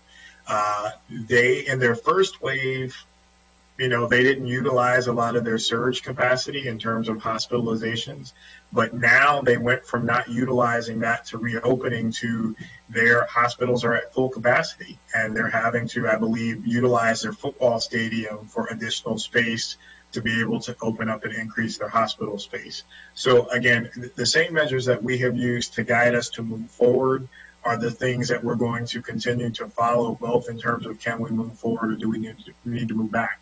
So, seeing a significant increase in cases, our average has dropped significantly, but if we see that change and turn around and we see that start to pick up and have sustained increases, that's a red flag. If we start to see the increase in utilization of hospitalization rooms, both from an acute perspective as well as a significant change in our ICU capacity, those are red flags as well. Additionally, I think there's some other measures that in the background. For example, we've talked about our R0 value. If we see that number start to significantly increase as well, for example, I think DC's R0 is set at, I think, below 0.84 or something like that. If we start to see that increase over 1 and stay over 1, those are the things that we would say, what, we've got to have an emergency conversation. We've got to come back and may need to make some decisions about moving backwards. Okay, thank you. May I add to that a little bit? Also, if we saw sectoral differences, so if we saw restaurants consistently being unable to follow the guidelines, and that was associated with an uptick, it could be a more localized decision around. So there is a gamut of reclosing. We don't want to go down that road, but there are several options. If we saw an outbreak in a particular restaurant or facility, that would be an obvious one thing where we shut down. But then there could be also, we have the ambassadors out looking at businesses broadly. We've done over 1,100 in the last 8 days. And so we're going to be out with eyes on trying to observe what people are doing. If we saw sectoral differences where one area was having a consistently harder time meeting the expectations that have been set forward, the shutdowns could also be targeted towards those locations that are having that problem. Okay, thanks. I will yield back. I'm going to look, while we talk, at the youth sports and the masks. I'm going to send an email to Bob Drummer and make sure I understand things correctly. Thank you. Thank you, Councilmember Glass. Well, before Councilmember Glass speaks, let me just make sure that Dr. Gales and Dr. Stoddard, are you under a time constraint today? The fact that you started early doesn't mean that you get to leave early. You know that. Go ahead. My time, I am here until 11:06. Oh, wow. 11:06. No, I'm good. I'm good today. Very good. So your clock is a little different than mine then. I only have 11:04. Okay. I'm good. Councilmember Glass, please. I'll make this quick, as I always try to do. Thank you for this update, and I do have some clarifying questions. But let me take a step back. As Councilmember Reamer was mentioning, people are re-engaging, right, in social behavior. I and hundreds, or let me say thousands, of neighbors here in the county have been engaging in rallies and protests in support of Black Lives Matter. And I'm curious to know how or if those outdoor events have resulted in any uptick in testing, positive testing, hospitalizations, or anything else here in the county? Sure, that's an excellent question, and one that lots of people are asking. I think what we can say is there have been large gatherings for over 2 weeks now in the county. And as we talked about before, particularly in the very beginning when the larger gatherings were in place, the incubation period for the virus is anywhere from 2 to 4 days to upwards of 10 to 14 days. And so since those large gatherings have started, we've actually seen, and not to say that there is no risk behind it. Let me be very clear behind this for anybody watching, anyone quoting in the news press, is that what we have observed here is since that started within the county, we have not seen an uptick in cases. Now, we know that us and our peer jurisdictions in DC and Prince George's and Northern Virginia have worked hard to increase access to testing so that individuals who have participated in those activities can get tested, and we hope that that number is increasing. But as of now, we've not seen a significant uptick during that setting. Now, I would like to actually reference, last night I was watching an interview with the mayor of Phoenix, Arizona, where they actually have seen a significant increase in cases recently. And the question was asked to the mayor, do you think this is attributable to protest? And her answer actually, I think, spoke volumes. She said, actually, no. There have been increases in cases across the state in areas where they haven't had large gatherings or large protests. And in fact, the epidemiologist within the state and within her jurisdiction attributed the increase in cases tied more directly to reopening quicker and faster as opposed to the large gatherings. Again, I preface that and say that it's not to say that there's no risk in participating in those activities, particularly if you're not adhering to and following the public health guidance. But the data we have so far does not support a significant increase in cases that correlates to the time frame within which the gatherings have happened. I appreciate that, and I'll share with you firsthand accounting of. I've been to a number of rallies, and everybody that I have seen has been wearing a mask, and I even appreciate the organizers who have been mindful of the social distancing and even going as far as wiping the microphone in between speakers. And I think those actions have helped protect those of us who are participating, those of us who are speaking, and try to stem any spread of this. So thank you for that update. One other just general question before I get into the specifics of the proclamation or the executive order. As we're talking about testing and the continued expansion of testing, I have been receiving a number of correspondence from people, particularly in the downtown Silver Spring area, who say that there is no place within walking distance for them to be able to get tested, that they would either need to take public transportation or get in a vehicle, which many of them don't have, which is why they're asking. Are there any efforts to expand testing in downtown Silver Spring specifically? Yes. So consistent with that again, and I know 20910, which is downtown Silver Spring, is in one of those zip codes. And so again, what we're looking to identify is not only venues that are more transportation friendly in terms of being walkable and accessible, but making sure, that we create the opportunity to be able to do walk-up testing as opposed to, having to have an appointment, those kinds of things. So our team is looking to identify venues within those respective zip codes that would be good candidates for the county to do testing, but also to identify community partners who have venues in those spaces already to support them in their testing outreach efforts as well. Okay, well, and I think it's also important to note that as people have been fielding those questions to me, and I've been looking through the website, seeing the updates, it does not appear to me that the pharmacies, the CVS, Walgreens, the others, are actually in that zip code are offering testing. That's correct. Which goes back to an equity problem. And so we need to figure this out so that people who live in that community are are able to get testing without having to figure out transportation problems. Again, an issue that we've been talking about for a while, but it's becoming more acute. So two quick questions just regarding the order itself. Regarding pools, I know that there was some clarification. Mr. Drummer explained it a little bit, but I'm going to ask for a different explanation that maybe you can provide. It says that pools are open with restrictions, and so explain what those specific restrictions are. The 50%, the lap swimming, open swimming. Can you just share with everybody who's listening what pools are open and how they can best be utilized? Sure. So the clarification in the amendment that was sent over reflects an acknowledgement that, public-private pools can be open indoor and outdoor.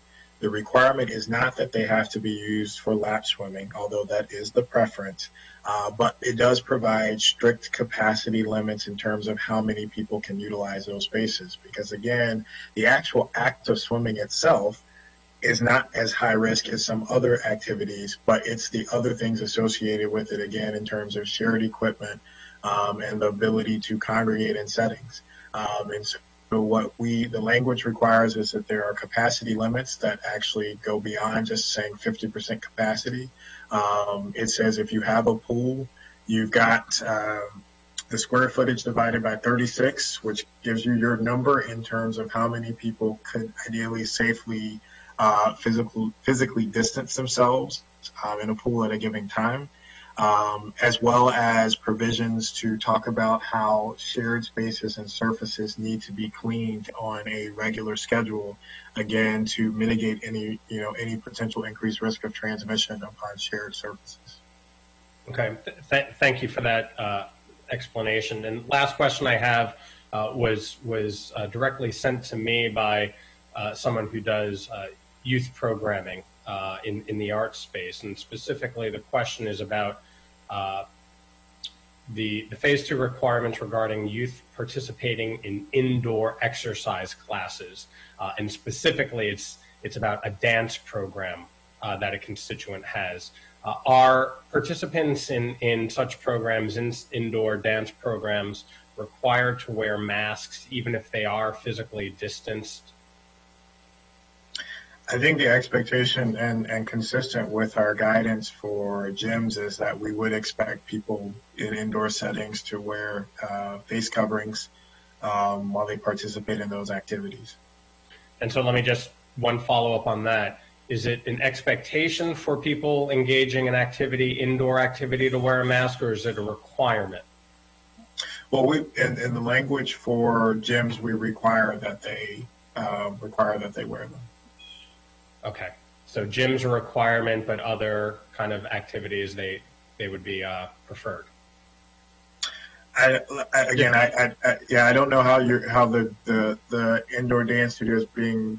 I don't want to get too the weeds of these. I know Sylvia is on the call, but we are as the gym example. That's probably in my head the closest thing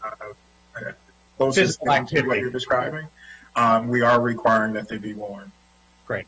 Okay. Can I add a real quick comment to that? We are seeing, I think, observance-wise, so much of mask wearing is the public unity around mask wearing. So the more people who don't wear a mask, the more it encourages other people not to wear masks. And so we've very much attempted in this modification of this executive order, and sort of you'll see this paired up in our messaging going forward. If we're going to open things up, we have to have a strict expectation of people wearing face coverings, even in places where it might seem uncomfortable to do so. Largely because the more cracks in places that we allow them not to be worn, the more it encourages people to feel like there's some, they can draw back from doing it. And so I think we are intentionally being pretty strict in the use of those basic protections around good hand hygiene, face coverings, so physical distancing, because we know that while we open more things up, it runs counter to the message that there's still a huge problem in the community that we need to be open about.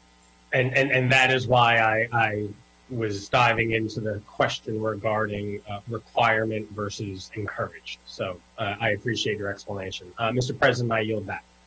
Thank you very much. Ms. Kinch, did you want to comment on the question about whether it's a requirement to wear a mask or not? Yes, thank you very much for acknowledging me. The executive order would require participants in gyms, fitness classes, of which I believe the dance class would qualify, as well as other sort of exercise activities to wear masks. So it would be a requirement. Thank you. And I did receive an inquiry about the 200 square foot for all activity. The city of Gaithersburg has contacted us, and they wanted to know, because it says for all events, how did we come to the idea that it's 200 square feet? And I guess that's for indoor and outdoor events. And is there any? Could you clarify that in any way, please, Dr. Gales? Excuse me. Sure. Actually, Dr. Stoddard was our capacity square footage guru in doing that. So the reason why we went to a square footage rule is we had a series of conversations with health officers across the state, across the region, and we could not find any scientific data that supported using capacity. Now, when we look at square footage, factoring in square footage and capacity allows you to think, okay, strategically, what's the physical space, and if I have physical distancing parameters in place to keep people 6 feet apart, recognizing, that's not always going to be, it's going to be fluid. What's the maximum number of folks I can put into that space to recognize that and acknowledge that? And so that is where that's the rationale behind using square footage versus capacity, as well as some of the preliminary basic science behind why that number is used as opposed to, a 500 square feet or 1,000 square feet. But outdoor is different than indoor on that. I mean, you're saying it's 200 for any event, right? 200 square feet for any event.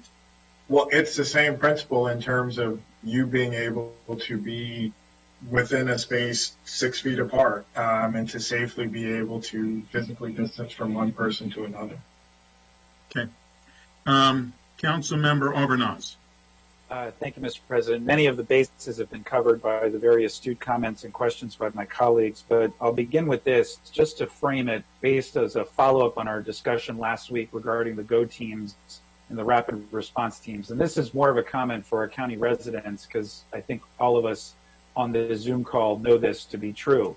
The great news is that numbers within the county are going down, but just as in the entire state, the numbers in Prince George's and Montgomery are not going down at quite the same rate. The same is true within Montgomery County.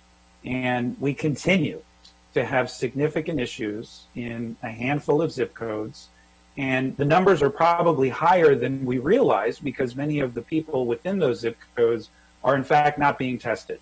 And we have worked hard to establish a structure. And I appreciate Dr. Gales and Dr. Crowell, both of you, spending the time to respond to our questions. And I know you're going to be responding to the letter that we sent with more specifics on strategy moving forward.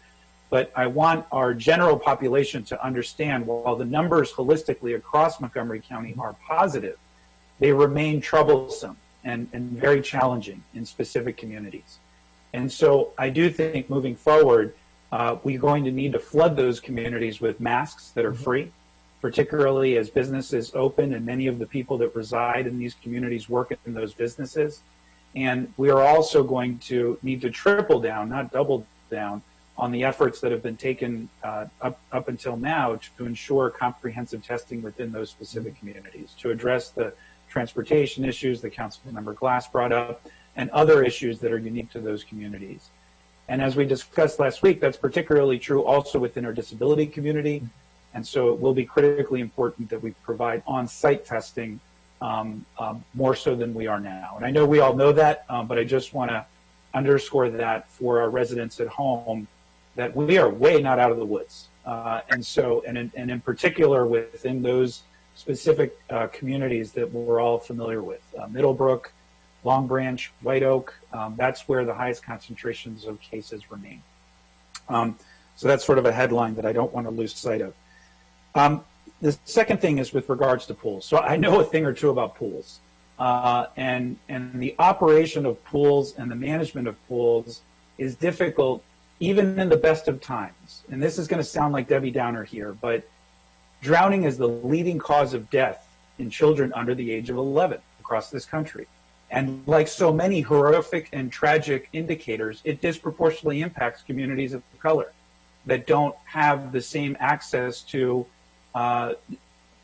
taking classes on how to swim.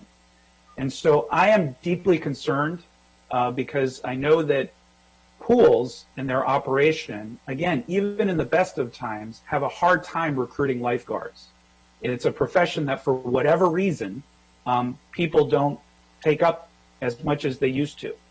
And so pools are going to be compromised in having to manage and operate these additional standards, which are all legitimate and are definitely necessary, and I completely agree with. But I think where I'm going with this is I would like most of the provisions that we put in place and most of the instruction is geared a little bit more for the business to kind of help them guide what the proper information is. But specifically as it relates to pools, we need something that is specific to families.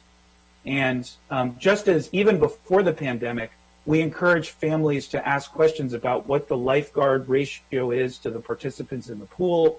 We make sure that information goes out with regards to sunscreen. And my God, my 3-year-old, it's hard enough getting sunscreen on her. I don't know how we're going to keep a mask on. I don't know how that's going to work with our family going into a pool. But I think we need clear instruction and direction and guidance for families on what they should be looking for, how they should proceed. That's a unique set of communication than the general information we're providing, which again is a little more skewed towards the pool operators themselves. And my goodness, that needs to be bilingual. That needs to be in multiple languages. And we need to flood that information in those communities that are disproportionately impacted by drownings and other terrible indicators. And I just, so I'll stop there for now, but just to underscore why it's important for us. And it's not going to be perfect. You know, we're relying on science to help, but when it comes to this particular item, it's going to be, we're doing the best we can with the information that we have, and each family is going to have to make their own individual decision. But families who spend the entire data pool are going to have to rethink that strategy and rethink that activity. Spending, pockets of time there is going to make a lot more sense. And I know pools are already organically implementing policies like that themselves, but it's something that I think we're gonna need to provide a little bit more direction on to families. So, Dr. Stoddard or Dr. Gales, are there any plans for us to provide more concrete communication for families on how they should proceed, things they should be looking for before they go and do activities like going to a pool? We could certainly, I'll take it down. I think it's an excellent point for us to have that out. We can work on it this week and have it out before Friday. I think it's certainly an absolutely worthwhile thing for us to do. And obviously, I think your point is well taken. It can't just be a communication. It has to be some actual outreach. And I'll certainly work with Director Riley on developing things coming from REC as well. Just to be clear too about the pools piece, while we are going to permit, we're going to allow sort of public pools moving forward. The county, to be clear, the county pools are not going to open on Friday. We still have some time to get in place. Exactly as you've said, getting the lifeguards in place is taking, it takes some time, getting all those things, the temporary employees. Councilmember, I don't know if you are as versed on this as anyone is. And so I'm certainly not speaking to you directly, but just I want to be clear that, this is going to be a big communication point. But we know that we've got to provide some additional guidance along those lines to families. And I've taken that as a piece of feedback, and certainly we'll work on that this week. Thank you. And I'd just like to add, actually, to the first part of your remarks, Councilmember Albanos, I couldn't agree more. I get probably anywhere from 30 to 50 emails a day from folks asking to open up segments of society. You know, lots of folks are focused on, you know, swimming pools for one, and other areas, and have asked why we don't, why are we limiting folks' liberties and limiting business? And folks don't understand that even though you're right, even though the overall numbers, and I feel like I'm repeating something that we've talked about before, even though the overall county numbers have shown improvement, we know that there's still pockets in our community that are disproportionately impacted. And that's related to COVID. That's related to any of the conversations we've had about health inequity and health disparities before. And so for those of you watching at home wondering why we don't just rush to reopen, is until everybody in our county is able to enjoy those good outcomes, we have to be measured and act with some sense of caution. And so again, that underscores our efforts to identify again those zip codes that have been hit the most and disproportionately impacted the most, to be able to develop strategies and be very active in terms of getting more testing opportunities there, enhancing the contact tracing, enhancing the outreach and education, as well as the increased linkage to other social support services that many of those communities need. Thank you, and I'll end with this. I really appreciate the special attention you've paid to some of those constituencies, in particular our faith-based organizations. I think we've handled that with great care and understanding of the unique aspects of so many of these different sectors, but faith-based being one of the best examples. So I appreciate those efforts, and thank you all, and just underscore the mask issue that Councilmember Reamer mentioned earlier. We were at Brookside Gardens with my family. It was our first big venture out in 3 months, and it went really well. I was actually pretty pleased. And most people were wearing masks, but there were certainly some families that were not. And so I think just out of an abundance of caution, we need to continue to hammer that home, that is critically important for everyone. Thank you all very much. Thank you. Councilmember Friedson. Thank you so much. Appreciate it. Appreciate this discussion and the fact that we are moving forward deliberatively and thoughtfully and following your public health guidance. I also appreciate the fact that we're moving a bit in the direction of following the state guidance, but when it is safe to do so in a number of categories. Some of that changed from what was initially sent around. I do think it is helpful to make sure that we're as clear, consistent as possible, and that it's guidance that's easy to understand and for residents and businesses to comply with. You know, ultimately, we could come up with perfect guidance, but unless we can explain it to folks in an easy to absorb and understand way, it doesn't really do what we need it to do, which is to keep people safe. So I appreciate the fact that you are trying to strike that appropriate balance, and I think we're moving really well in that direction. Speaking of that, do we have an understanding of where we are following the state's guidance starting on Friday and where we are differing from the state's guidance? There's a number of the items in the executive order where we are now doing what the state is doing. We're just a little bit behind them because our numbers are dictating it to be such. And there's a number of areas where we are doing it in a different way than the state is. Do we have, I think that is some of the confusion and some of the discussion that we've heard up to this point. Do we have that detail? Do we have that written out? I know that we have a specific crosswalk that does what the state is doing versus what we're doing. It's certainly something that we're aware of. I don't know if we have a graphic for it, but I think that's something we could work to develop. Yeah, I would strongly encourage it. Okay. I think if we had a chart, that there's a number of categories by category that are pretty specific in the chart that we have that goes phase 1, phase 2, and phase 3, and in the executive order. If we have a similar chart to say, okay, here's what phase 2 looks like. This is the state's, guidance, and starting on Friday, this is what our guidance is going to be. And if it's the same, great. And if it's not the same, just detailing what the difference is. I think it would be really helpful for folks to see that, because they are getting a lot of competing and sometimes even conflicting information, and it's very hard to decipher if you're a resident or you're a business trying to figure out how to comply, how to make sure you're keeping your family and your employees and your customers safe. On the pools item, I appreciate it. I've also gotten a lot of questions on this. Some of it is because the order and the HHS guidance was different when it was released yesterday. So I'm glad we're trying to clean that up. I know there's a lot of moving parts here, and we're all trying our best to try to keep up. Have we received in writing the new executive order? Have council members? I know I heard our attorney did, but have we received the new guidance? Has that been sent around? Mr. Drummer or Dr. Stoddard? Or? Yeah, I'm not sure that we transmitted it to council staff. I'm not sure if it's been transmitted to council members. Mr. Drummer may be able to. Yeah, I will send it around now. I'm not sure. I didn't realize it hadn't gone to everybody. Okay, yeah, I mean, if we're voting on something, I think it'd be helpful for us to have before we vote on it. Absolutely. It seems like a fairly basic standard. Thank you for that.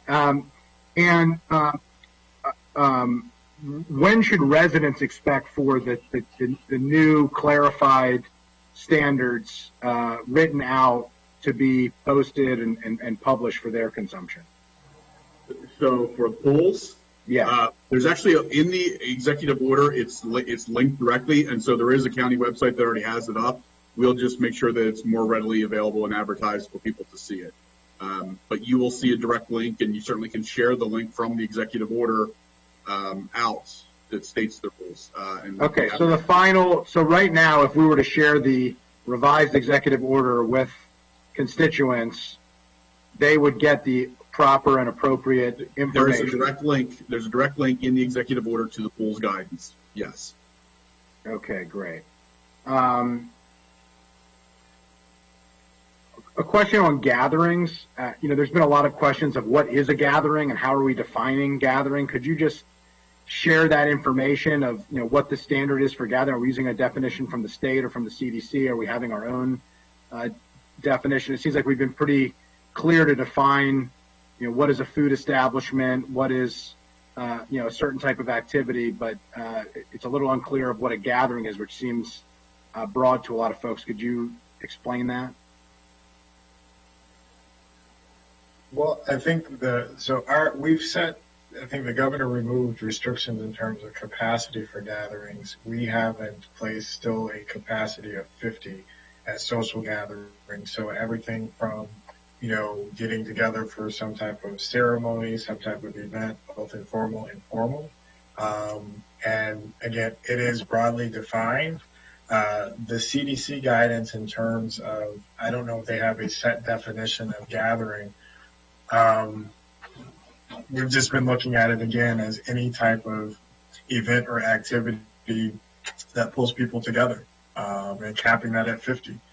But can I give an example? Okay, so Brookside Garden that Councilmember Albornoz raised, there's more than 50 people there. They're not 50 people at a specific individual event, and so so could a municipality, for instance, do a screen on the green with appropriate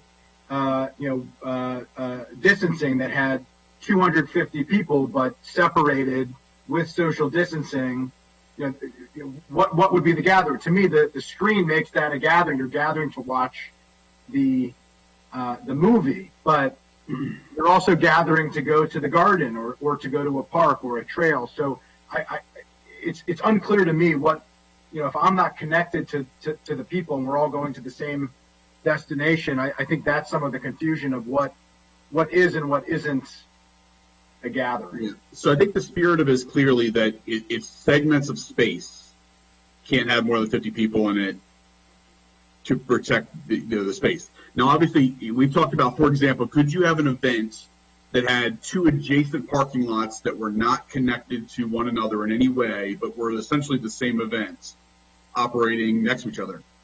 Because the space is segmented and you can't have interspersing of those two people, if they had 50 in each of them, assuming it met the one for every 200 square foot or whatever, assuming it met the spacing requirements, I don't think we would necessarily have an objection to that because it's meeting the spirit of the of the rule, which is people separated by more than 6 feet.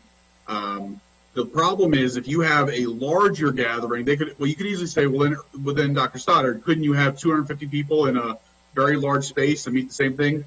The problem is the more people you have in a space, the more difficult it is to ensure that those guidelines are being followed. And so we've set the limit at 50 to try and protect from what we know will often happen, which is that even though you have the amount of space, people tend to, we're social creatures, and people will want to gather together.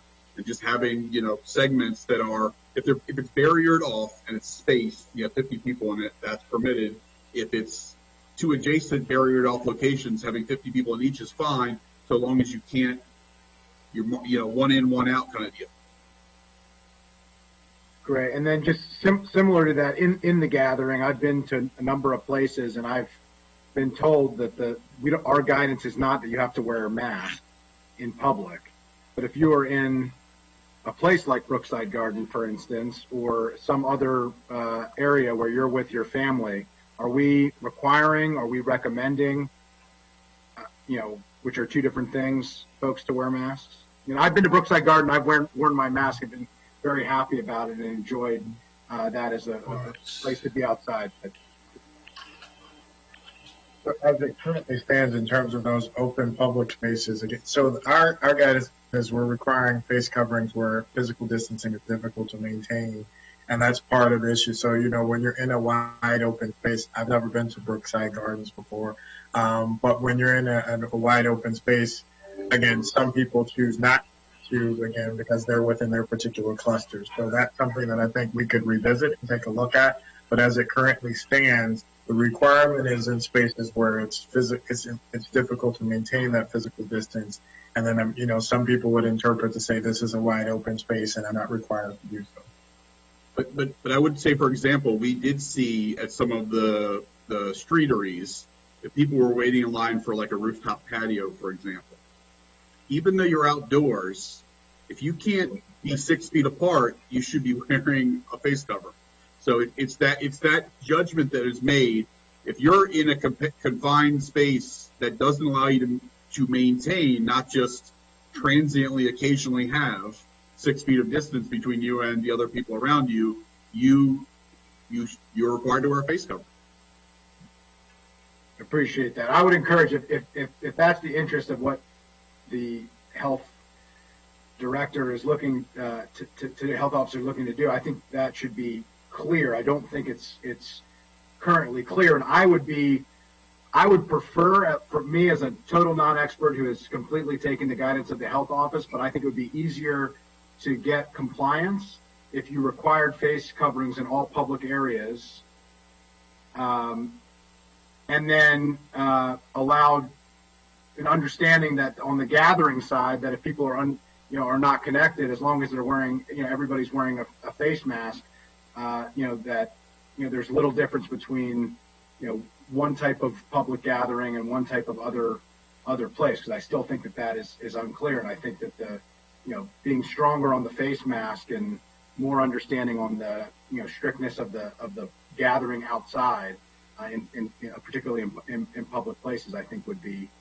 helpful, easier for residents to understand. I think it would induce a lot more compliance with folks, and I think it would keep people safer, at least from my basic observations, being at parks and being at the streeteries, and looking forward to some of the other open street concepts that we're now talking about doing. Okay, last question. I'm glad there were a lot of conversations about the youth sports. I still think there's a lot of confusion about what that is. I still don't understand what a contact sport is versus a non-contact sport. I'm not sure if there's a definition of that. I've gone to the CDC website. I've seen the video. There's a baseball mitt and a baseball helmet, and there's also a tennis racket. As part of that video, to me, tennis would not be a contact sport, although you are touching the ball and maybe wiping your mouth, and doing other things. But it's just very confusing. Are we allowing organized games versus just drills? To me, it would be helpful if we had a to do and not to do type of list for those activities, both training and organized games. And casual games, but I think there's a lot of confusion and questions about that. We've been in significant team chat conversation during this hearing with Sylvia, and to be clear, this is not on Ms. Kinch who helped draft this. This seems to be, we need to have some additional conversation to clarify this because I think, and obviously we do have flexibility underneath Dr. Gale's authority as the health officer to issue a sort of supporting orders associated with some of this work. And this may be one of those areas where, just to clarify, given we're dealing in part with a couple things here, and I'm not putting this off on the state. This is something we need to deal with locally. But where the state makes changes, it doesn't always announce the changes until you just see them in an order. And so unless you're reading all the orders to the letter, you may miss certain changes that have been made. And so this seems like an area where there have been changes made in youth sports that were unannounced or certainly not clearly announced, and we need to make sure that they still meet the intent of what we wanted to do in Montgomery County moving forward. And so we agree that with youth sports particularly, there's going to have to be some clarifications, and depending on the nature of those clarifications, it may be a communications element or it may actually have to have some force behind it, and so a health officer order may be required. And we're going to take a look at that. I appreciate it. I totally understand the challenges and concerns. I was going to say, actually, I think the confusion on youth sports and gatherings and some of the other things are not unique to us. I think that's true statewide. But if we're expecting our residents and our businesses to keep up with what the rules are and how to comply with it, we certainly need to make sure that we're up to date on what the rules are and how to comply with it. And I'll reiterate how I started: clear, consistent, easy to understand and comply with. We're not going to find perfect answers to these questions, obviously, as you noted. I know you're working your best with your expertise and the information that you have in order to try to keep residents safe. I certainly appreciate that, and I support you in that. I just hope that we can all work together to make sure that we're getting this information out as clearly as possible. And I think that chart in particular between what the state is going to be allowing starting Friday at 5 o'clock and what the county is going to be allowed by the different items will really help us to be able to communicate that clearly to the public. So thank you very much. Thank you. Councilmember Navarro. Thank you, Mr. President.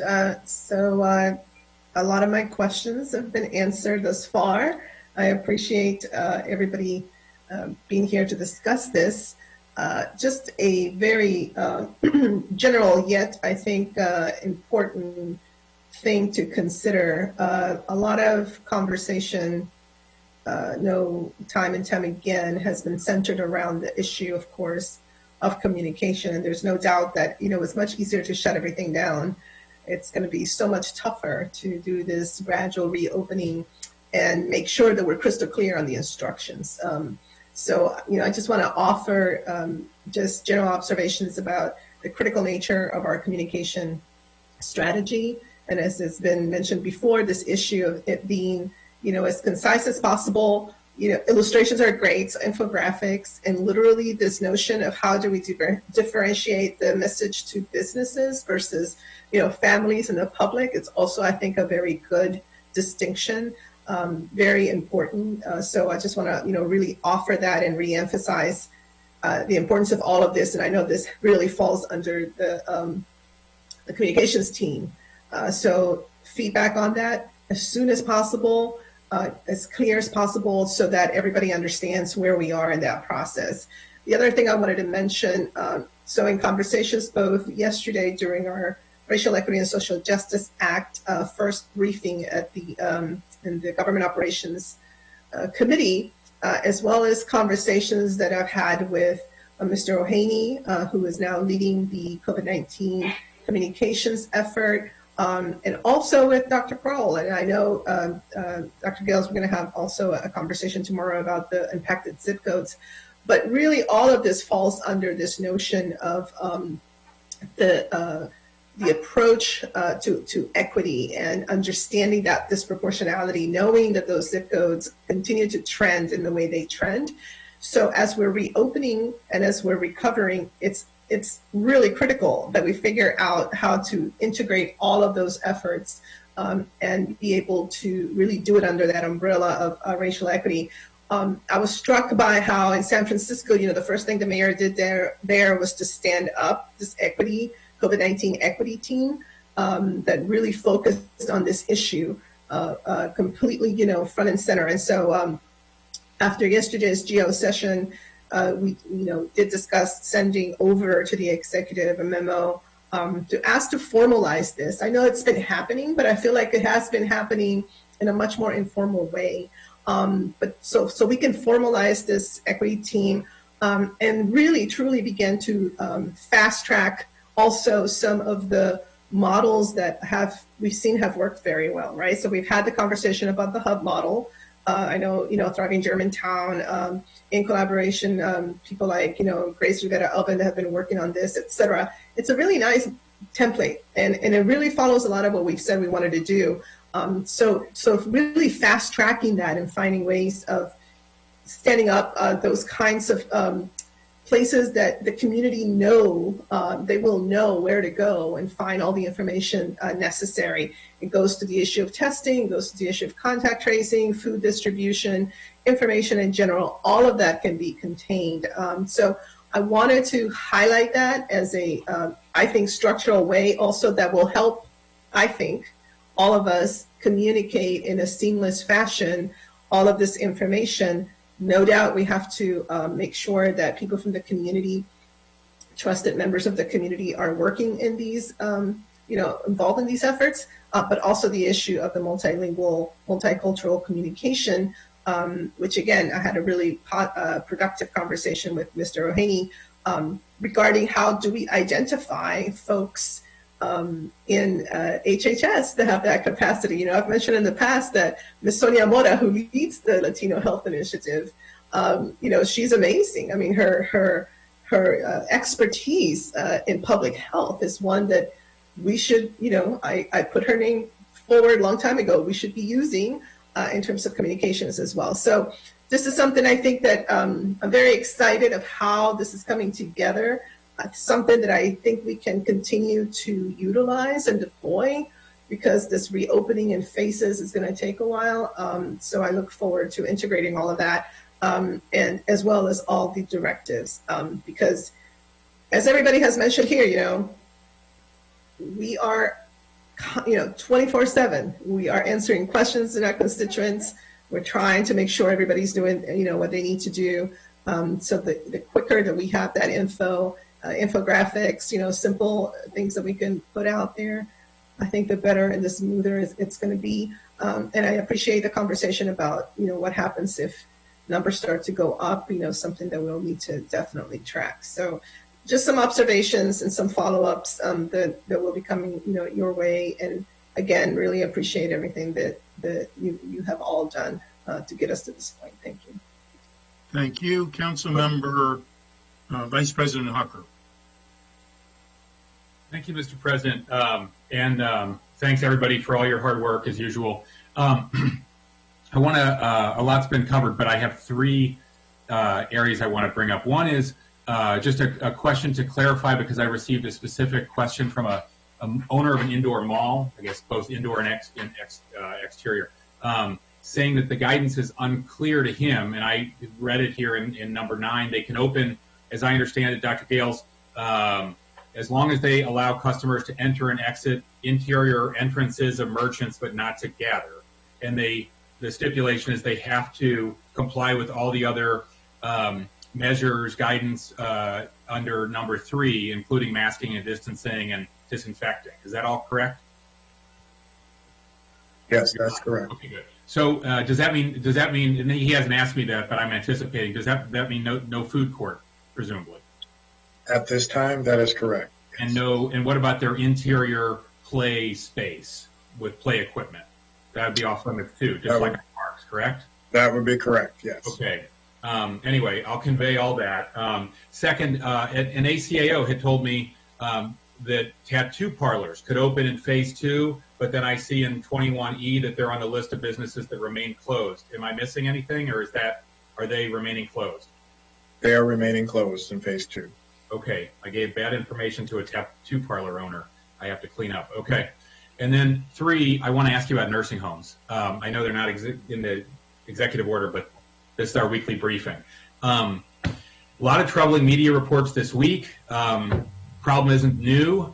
You and I have spoken about this quite a bit, and we brought it up here. The state is still, according to the media, underreporting the data on their state dashboard. Hundreds of cases and casualties are apparently missing from the state dashboard.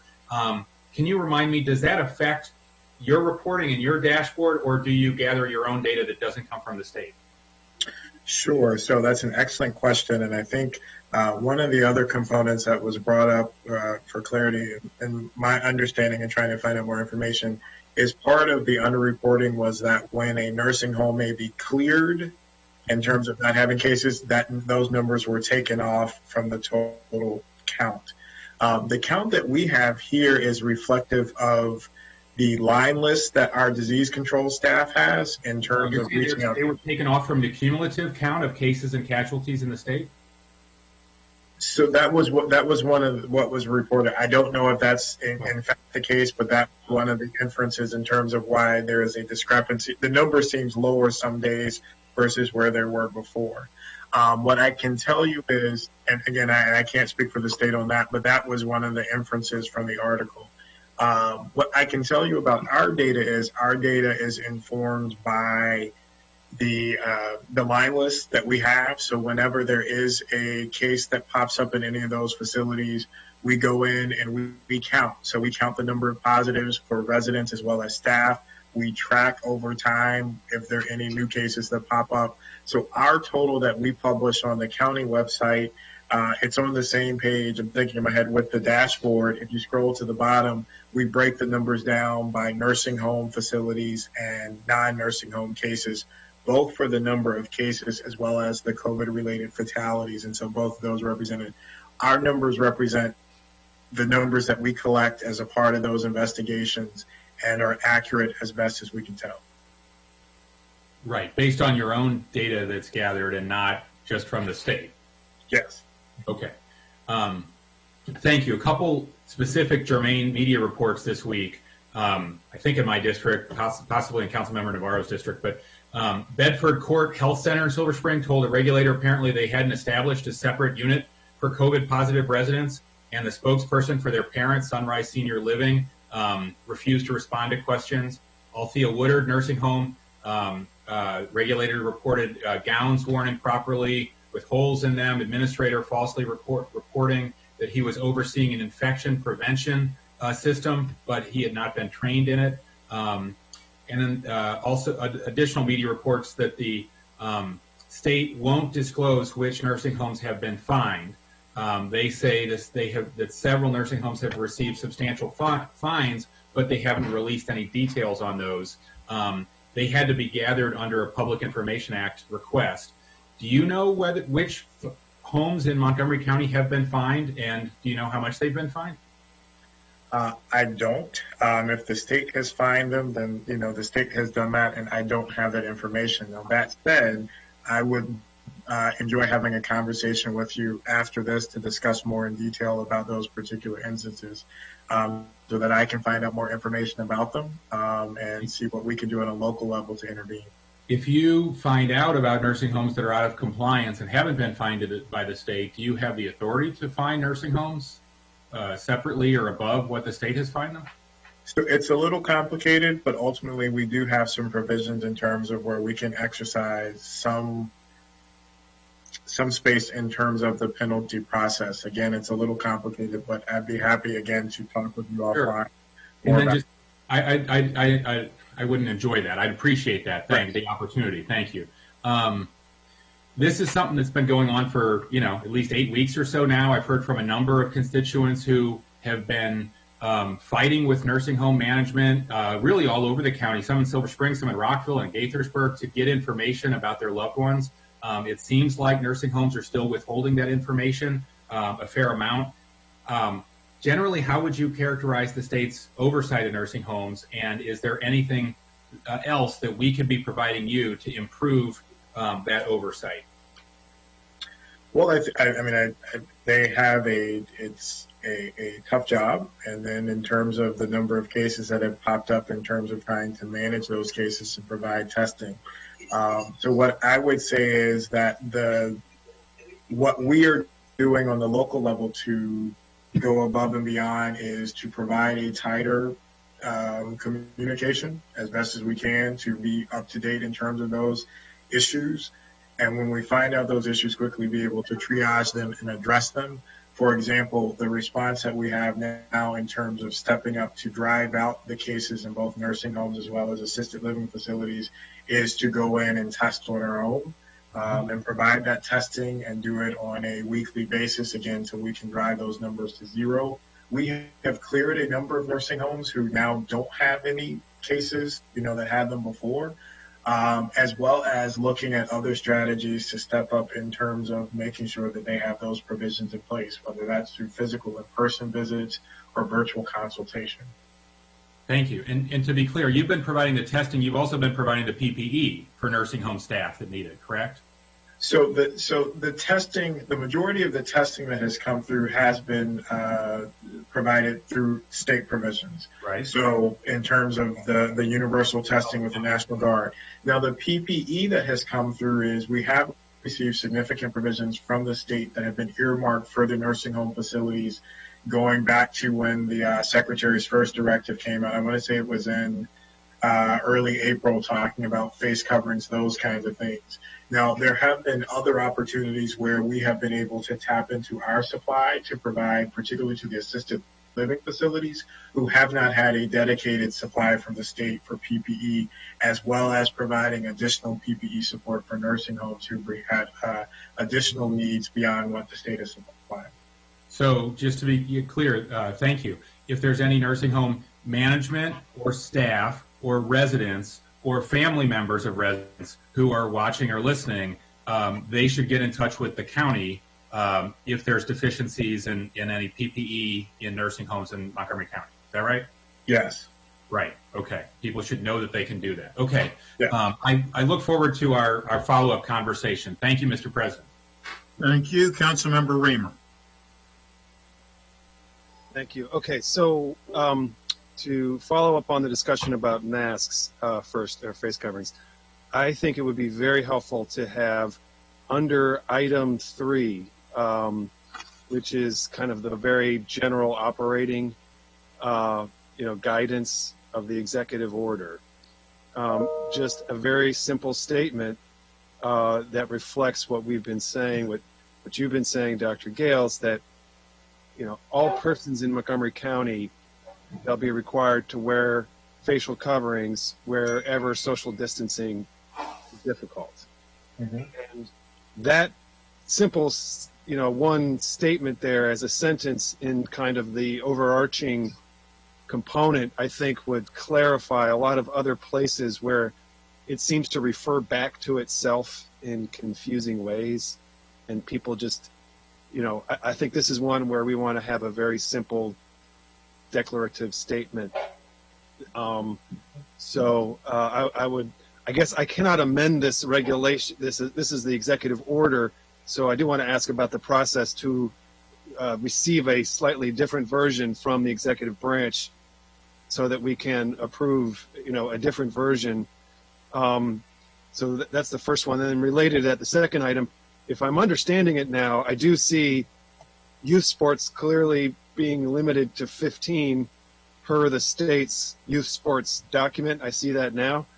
Adult sports appear to be limited to 50 per our outdoor item. Number 4, I see Dr. Gale sort of having a, what? That wasn't necessarily what I wanted. But item 4 says sporting gatherings. Is that the same? Or so if I'm reading this correctly, it appears to me that 50 people is the limit for adult sports, 15 for youth. So the facial expression I gave you was more of a. Same one I'm having. Yeah, so I'm. We're on the same page about this. That's clarify. So I think the sports gathering is in terms of event, but I think this, we can talk through that language because I want to make sure I know exactly what you're talking about in the specific. Where is this? Where should I look for guidance about adult sports? Adult soccer teams that want to permit a field. Where Where should I find that? Earl, anyone? Yeah, I don't think we specifically address adult. So basically we're extending what we're permitting to allow, and so technically by those definitions, and maybe we will need to clarify this, and what I'm getting from Ms. Kinch is that one way to deal with the question of the executive order modification is that we just have a complementary health officer order that can follow the executive order that states very clearly the requirement around masks, if that's something that council is amenable to, so that we can, but I think we agree. I think we agree in principle that this is the message that we want to be providing, is that regardless of setting, indoor, outdoor, or otherwise, if you can't maintain physical distance, you're required to wear a face covering. I think Dr. Giles would agree with that as a principle. It's just we need to figure out exactly how to, I think that we could do that through a health officer order. And when are we taking up the county council acting as a board of health order? That's, Bob, is that now, or is that subsequent?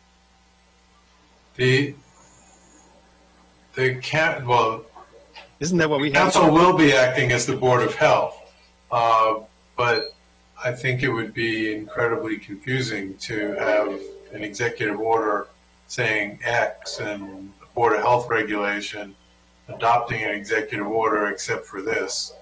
I think putting out Dr. Gales putting out a health directive to clarify the order or modify it in some respects is a reasonable way to go, or they can come back with an amended executive order in another council session. Well, that's the issue. So for all this discussion today, to the extent that a change is needed, we're going to need to receive a new executive order and then act on an amended executive order. So we might act today on this order with the expectation that we might also have to act again on Friday if there is an amendment that we feel is important enough to merit an action. I would be fine with Dr. Gales issuing one clear order on facial coverings. That would be fine. I think that would probably serve the need to communicate with the public in a very precise way. Then the sports issue is a little different. I think we do need some clarification, because it does look that it looks like 50 is the limit for outdoor activities, which I think is generally where we've been going, and that could be fine. But then it also seems like 15 is the limit for youth sports, and now I'm thinking why these two things are kind of at odds in terms of health basis. Well, there's also the third possibility is for some things can just simply be put out as guidance as to clarifying what the executive order means. But the council doesn't have to approve a health directive from Dr. Gales. That would be something he has separate authority to do outside of the executive order, to restrict something that's in the executive order for as long as it's based on his opinion in science. He can do that. So that's one way to do it. Or they could come back with an amended executive order, and we can, you could approve this, and then they could come back with an amended executive order. You could not approve this, and they can come back with an amended executive order. Or you could approve this, and Dr. Gales could issue a health directive that clarifies some of the questions that have come up. I'm happy might be the better way to go, and then it doesn't have to come back to the council. I'm happy to support a directive by Dr. Gales on facial coverings that's very broad. That resolves that issue when we see that. On sports, I think we've got an issue here. It's confusing as to what sports are, and then I have to ask, to the county executives team, is what you intend that youth sports is 15 people limit, adult sports is 50? It doesn't feel like we have fully resolved what we want there. So I think we're going to need something from you. How to do that, I'm not 100% sure yet. We're figuring this out as we go. So any comment there is welcome. Well, so clearly, I think even based on what the state is doing, it's 15 for youth sports, as you alluded to, and there is no limit on other gatherings per the state, and so we're enforcing a separate limit, and so that discongruency, as you said, from a public health perspective, this is definitely Dr. Gale's territory. There is rationale for why certain youth activities are restricted in a way that's different from adult activities, because we know that compliance with the other things around physical distancing is more challenging for children. I have a 6 and a 10-year-old, and I see visual evidence of that every day. So we know that, like for example, between 2 and 9, we're telling people you should wear face coverings. Okay. I know 2-year-olds are not going to wear face coverings as consistently as a 10-year-old or a 15-year-old or a 25-year-old. And so just recognizing that in the youth activities, we want to err on the side of being a little bit more protective, because we recognize that the other compliance issues are not going to be as good. Okay. I mean, I think I can be okay with that, if that's where we're going. Just want to make sure that this is all intentional, really, more than anything. All right, thanks. Thank you. Councilmember Rice. Well, thank you. So I have a couple things that actually haven't been said, so I'm surprised towards the end. One of them is regarding when it comes to resources for businesses. So I'm going to try and go through these very quick because I know the hour's late. We have the MoCo PPE website.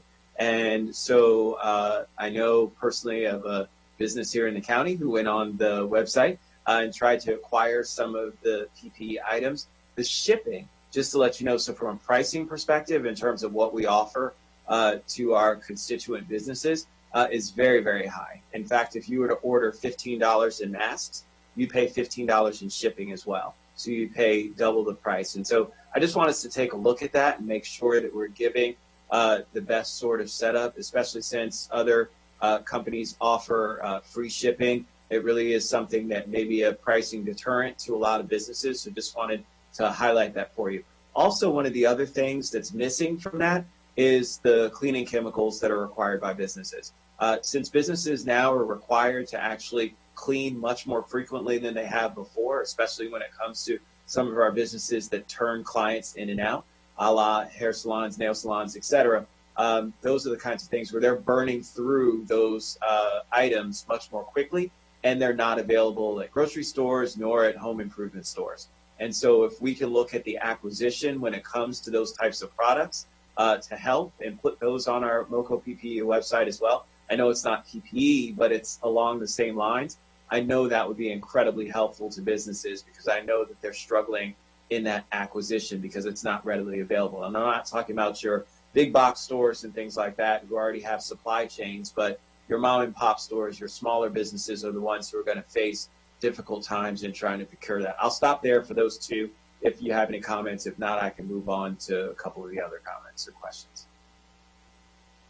I think both of them are reasonable things. We'll take them back, and I'll talk to Director Shetty about, I know he had a big pan in setting up the MoCo PPE. So we can talk about the shipping issues and cleaning supplies. From what we've said, so they're utilizing similar vendors to the county for PPE. We've also heard from our vendors on cleaning supplies that we're not having much issue acquiring them. So if we utilize a similar platform, we should be able to provide that support, assuming that the three businesses that are the back end of the MoCo PPE works for them. I don't see an issue technically with doing that. So let me go back and take that back. Thank you very much. Appreciate that. So now, when it comes to facial coverings and when it comes to gatherings, it was a very interesting conversation because I think what's lost oftentimes when we talk about gatherings is about the increased risk that happens as you increase the number of people. The infection rates are based on, and risk is based on statistics. So the larger the number of people you have, the more likely it is that one of them is actually going to be infected and then risk infecting others. And even when it comes to, and again, I'm not a doctor, not an epidemiologist, I just read a lot. Even when it comes to some of those folks who are wearing facial coverings, we know that facial coverings are not the panacea to being infected, and people don't wear their facial coverings correctly. And so I wanted to talk about a couple things, because I was actually out at the Kentlands last night. My daughter had her 8th grade promotion last day, so we went out to the Kentlands to eat outside, and I observed. And it was very interesting. I observed a couple things, and I'm not going to call the business out, but the one business that had tables outside did not clean their tables between customers. I had to remind them and did tell them who I was, but just said, hey, every time a person leaves, you need to clean the tables. That's part of the regulation. They begrudgingly, even though they didn't have anybody inside the store, inside the restaurant, and so nobody's really doing anything, but they certainly could have gone out and did that, and they did it when I requested, and that was all fine and good. But we need to remind our folks to continue to do that and be vigilant about that. The tables weren't spaced at 6 feet apart. They were actually a little bit closer than that. And so when you had the back of another table and patron, they're much closer than that 6 foot. It wasn't even probably 4 or 5 feet. Like, it was close to probably about 3 feet. And so we actually placed ourselves and had a table in between us and in between the next set of families that was out there. There were only 2 of us out there, fortunately. But I could see that running into problems and issues as well, just in terms of reminding people and really focusing on the spatial distance and reminding folks, while they want to try, they have minimal space, right? So they're trying to pack as much as they can to maximize. They're doing it at the detriment, the potential health risk of others, and causing problems, because then folks don't want you to be there, and all that could do is cause a problem between 2 patrons who don't want to be close to one another. When it comes to the wearing of masks, I will say that my take on it is that I'm seeing less and less people utilize them. While other people may have had a different experience in terms of a majority, I'd say maybe it's about 70% now, and it seems like it's getting worse. It was much better before, and I think that it's because we're starting to open. And so that's why I do think that this guidance in terms of us utilizing masks, even when outside, look, the reality is this, and as a person who, and many of you go to the gym and exercise, look, there are training masks that folks use. So there's no such thing as not being able to breathe or exercise through a mask. In fact, some of our best athletes use them to make sure that their systems grow even stronger by utilizing them to deprive the body of oxygen to make sure that it can more effectively utilize it when it comes to exercising. And so from that perspective, certainly if you have health conditions, obviously those kinds of things, but as far as from an exercise perspective alone, it is not an impediment at all. I mean, I wear a mask every time I go snowboarding and skiing, and it's one of those where, again, it's right on top of your face, as many people who participate in winter sports do. It's a tradition that you do, and certainly, it's something that has an impact, but certainly something that's not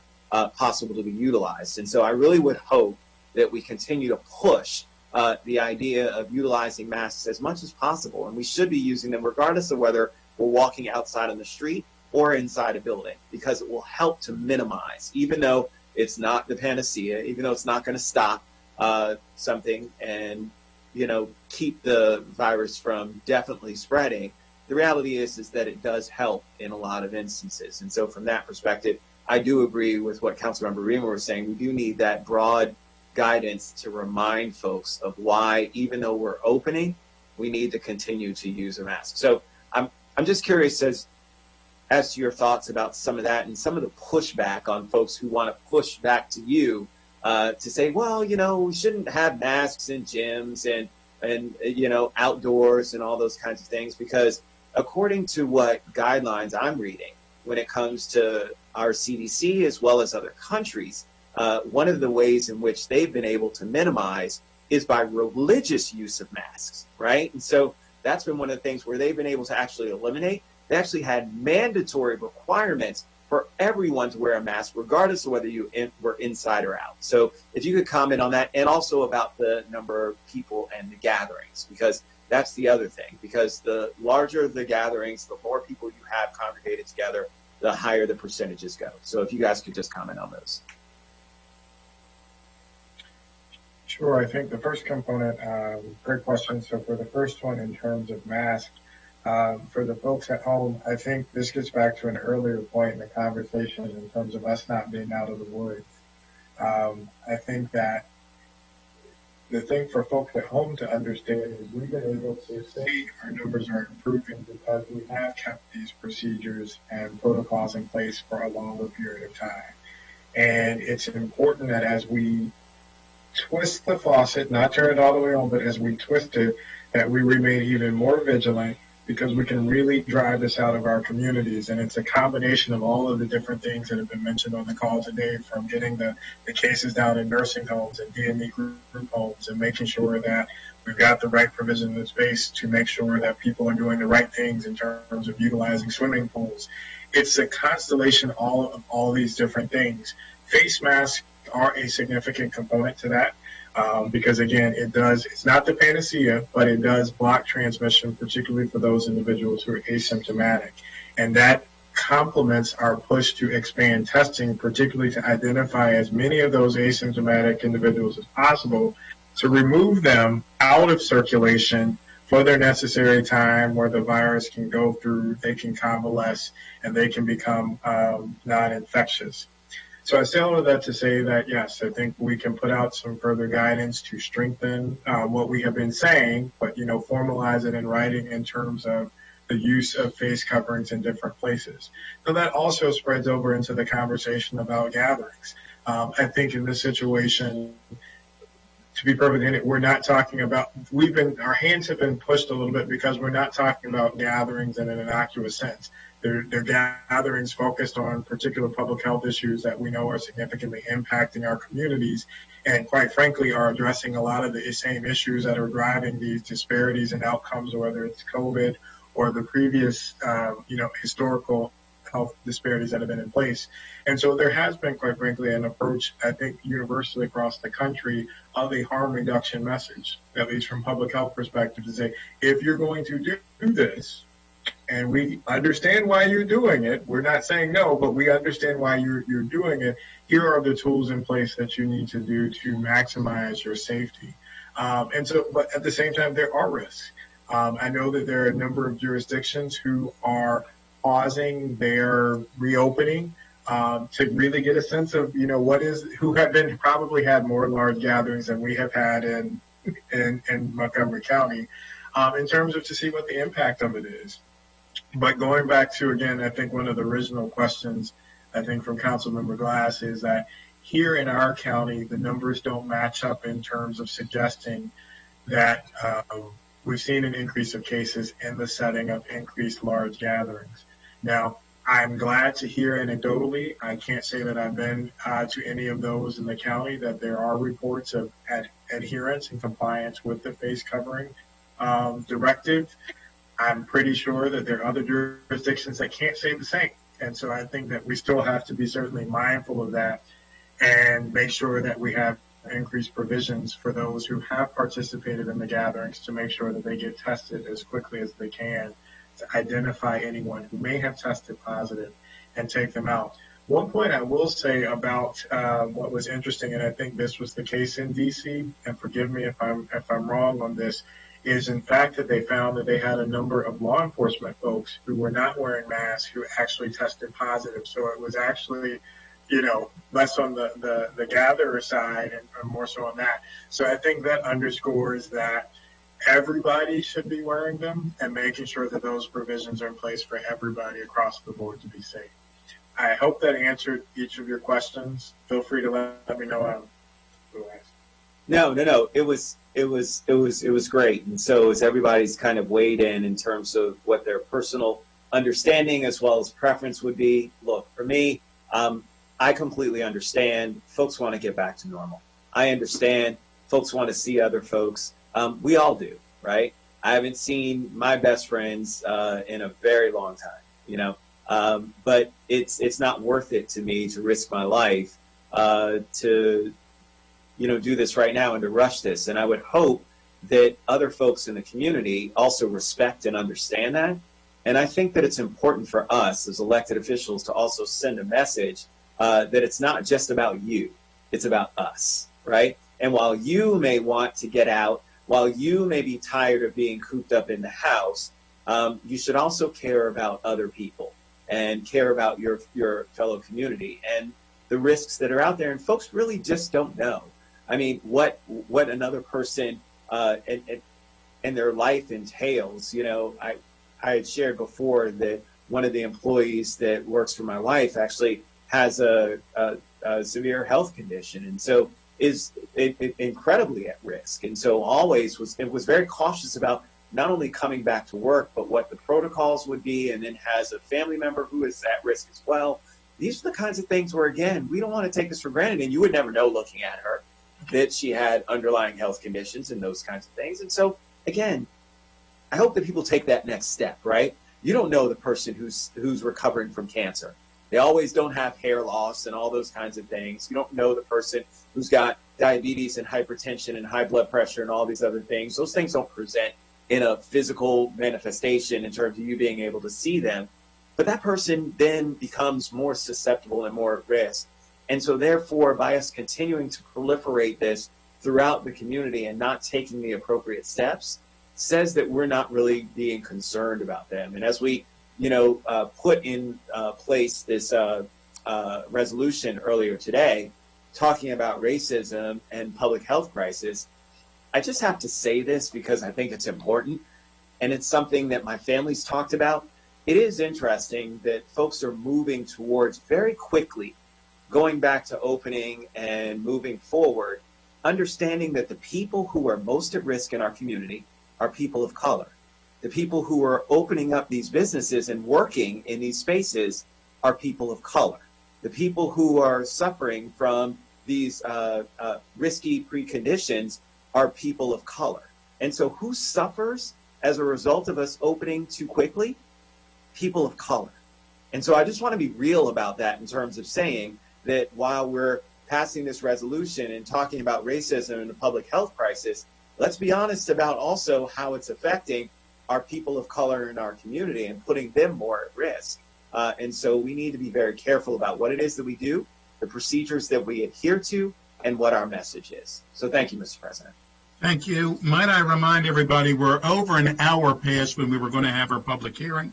We still have Councilmember Jawando, who has not spoken for the first time. We have Councilmember Reamer, who has spoken more than once, and we still have not heard from Dr. Stoddard. So we do need to be as succinct as we can. Not for Councilmember Jawando. He has not spoken yet. So please. Thank you, Mr. President. I will still adhere and be succinct. Good to see you, Dr. Gales and Dr. Stoddard. Appreciate the questions of my colleagues. I have a specific question, and I agree that facial coverings, all the things that Councilman Rice just said, I'll second that and third it and fourth it. It's exactly right. We have to keep safe for the benefit of all of our most vulnerable residents, our seniors, everybody. So that's the message. And we've done it the right way. I was talking this morning to somebody that I'm glad we've taken our time. I'm glad we've proceeded with caution. And we haven't couched to political pressure, which you're seeing disastrous results nationwide with people that move too quickly. And so we're doing it the right way. So I understand it's frustrating, but be patient. My specific question, and I not only say this as a father of 4 young children like Mr. Albornoz, but many parents who are trying to figure out what are they going to do as school just ended last week. What are they going to do with their children? How are they going to keep them busy? We talked about youth sports, but specifically in regards to things like indoor gymnasiums, like gymnastic studios and things of that nature. The way I'm reading this, and I just want you to clarify, is that if you had a gymnastics studio, for example, but there's other indoor activities like that, they can open, but they just need to adhere to the 200 square foot requirement and then also the youth sports under 15, or where would they fall into this category? I think that it's the type of business and the type of entity, so it would fall, and again, I would defer to the legal team on this, but it would fall in the category more commensurate with a gym type facility, as was pointed out in terms of the fitness with the dance studio, similar in the same way. So it would be required to follow those restrictions that have been put into place in terms of face coverings as well as spacing and capacity guidelines. So so if you had a youth gymnastics studio, that would fall under a gym. And if Ms. Cinch, the attorney, is on, I'm happy to hear from her as well. But that would be just the square footage requirement, not the cap on people youth sports. Did I hear that correctly? And the facial coverings and everything else, obviously. I don't know. Maybe I'm misstating what you said. I just want to be clear about this. I mean, I think it's a very specific example where I think there would have to have application of multiple provisions. So from a physical building perspective, it's a type of gym facility which would be restricted to that. And it's a youth sports related activity, which would also be subject to the youth sports guidelines in terms of capping the number of people who could participate. I think that's right. Is that right? Ms. Kinch? Yes, I agree with Dr. Gales' interpretation of the order. There would be sort of a possibility for overlap in provisions depending upon the targeted age of the participant. So I use that as a general example, maybe one of the most prevalent, but I think I can think of others where there are specific activities for youth that are indoor, and where I think it might be worth having some additional guidance just on those types of entities for people who are trying to figure out, for not only us parents, but for the businesses themselves that are trying to figure out how they're going to interact and do what they need to do this summer. So I think that could use some additional clarification, especially since it overlaps with multiple parts of the order. And that's the only question I have. And just appreciate your work and all the things that you all are doing to keep us safe. Thank you. Thank you, Councilmember Reamer. We are going to go to the 5-minute rule, and please. Less than that here. Just okay. Playgrounds. What's the current? With this order enacted, what will be the requirement on playgrounds? They're not open. They remain closed. Yes. Okay. Thank you. Just wanted to clarify. Hold on. Let me. There's so many provisions within it. So let me pull back. Let me defer to Ms. Kinch on this because I've got. Sure, Ms. Kinch. All right. So playgrounds are open. They do have to follow the general operating requirements. So people should still socially distance. They should wear masks. Obviously, I don't believe that we would be providing hand sanitizer or anything for those facilities, but parents take their kids to the playground. They have to decide if it is worth the risk to do so. Let me pause you there. It could be a challenge if there is an expectation that the Parks Department is going to be able to sanitize playground equipment. I don't know that they can't meet that expectation. So does the order? I don't believe there is that expectation for them, but I think that could be clarified in guidance since it has been raised as an issue. Yeah, I think it might be premature to direct them, to allow them to reopen, given that Parks has very limited ability to sanitize. So I think okay.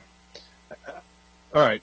Well, so the order that we see in front of us allows them to reopen or reopens them. And then where is the related guidance? So yeah, there are. We can look. I believe the state has issued guidance on playgrounds and how to safely operate them, and we can link to that because, frankly, to be totally honest, and I would say, not to say that the sanitation of the equipment is not necessarily the reason why we didn't open playgrounds previously is largely because they are an attractive gathering point, not necessarily that they are the equipment itself is a particularly high risk. Even since we originally closed playgrounds, additional data has come out that suggests that the surfaces, particularly outdoor surfaces of the kind of material that we utilize in our playgrounds largely, are less effective conduits of disease spreading. Like I said, outdoor, all those things, there's multiple things stacked up against the virus. So I think that's less of a concern than it is the actual distancing and the congregation point that a playground represented, which is why we didn't do it in our phase 1, and it is part of our phase 2. We simply offset it from what the state has recommended. Okay. If you could please follow up with the Parks Department and just sync up there so that they can get your guidance, know what to say publicly, because they're probably going to face requests from the public to have sanitization crews out there constantly, and they can't do that. So we need to explain why that's not needed or else we need to shut them down. Keep and to be honest with you, the Parks Department has shared with Dr. Gales and I a document about how they intend to, meet the spirit of the rules, particularly as it relates to bathrooms in parks and other things like that as well. And so they've already provided us some feedback, and we will be working with them to make sure that is in effect. Thank you. Okay, thank you. Dr. Stoddard, though we've heard from you several times today, you have not given us a report. Can you do that in less than 5 minutes? Yeah, I can just give you the highlights of the big things I wanted to hit on. So, and I hit on some of it by virtue of some of my answers, so I'll keep it concise as it relates to that. So, obviously the ambassador program we've talked about a bit. We've visited 1,143 businesses so far. Very limited number of issues. In those cases, we've worked with the business to remedy them. Sometimes there were indoor restaurants that were already operating. There were some lack of PPE in some places, some lack of clarity about the distancing requirement as it relates to certain portions of the store activities. And we worked with them to do this, work with them to correct it. And so we finished one round of all the zip codes across the county.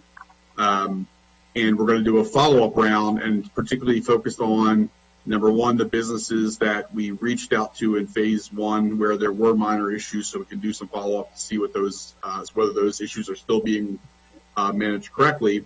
And then obviously they're ramping up for what will be the initiation of phase two at 5 p.m. on Friday. And so we will continue this program through phase two as well, with the obvious direction to make sure that we're providing additional contacts to the places that are seeing expanded activities.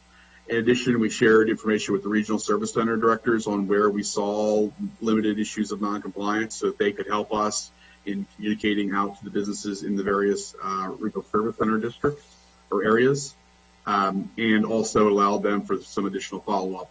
Many of them did a great job, particularly as it relates to our street areas, our street dining options, to go through and do a business by business, look, and provide some feedback on places where we could improve both the messaging and the sort of the communication of compliance needs with those businesses as well. And so those areas have seen particular interest.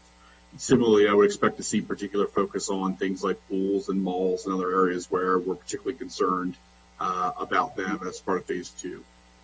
A couple other things. So PPE distributions continue as we previously discussed. I know Councilmember Reamer had asked for an assessment of how many masks we've distributed. I think we shared the county purchased masks, and I can provide those numbers, but I think we're still we are still outstanding to provide to him, and we'll provide to the whole council an update on the total number of masks. As was alluded to by Dr. Gales, we received some from the state or federal government that we pushed forward as well, and those weren't included in the initial numbers that we provided to Councilmember Reamer, and those numbers are tracked a little bit differently. I'll make sure we get a more full answer on that.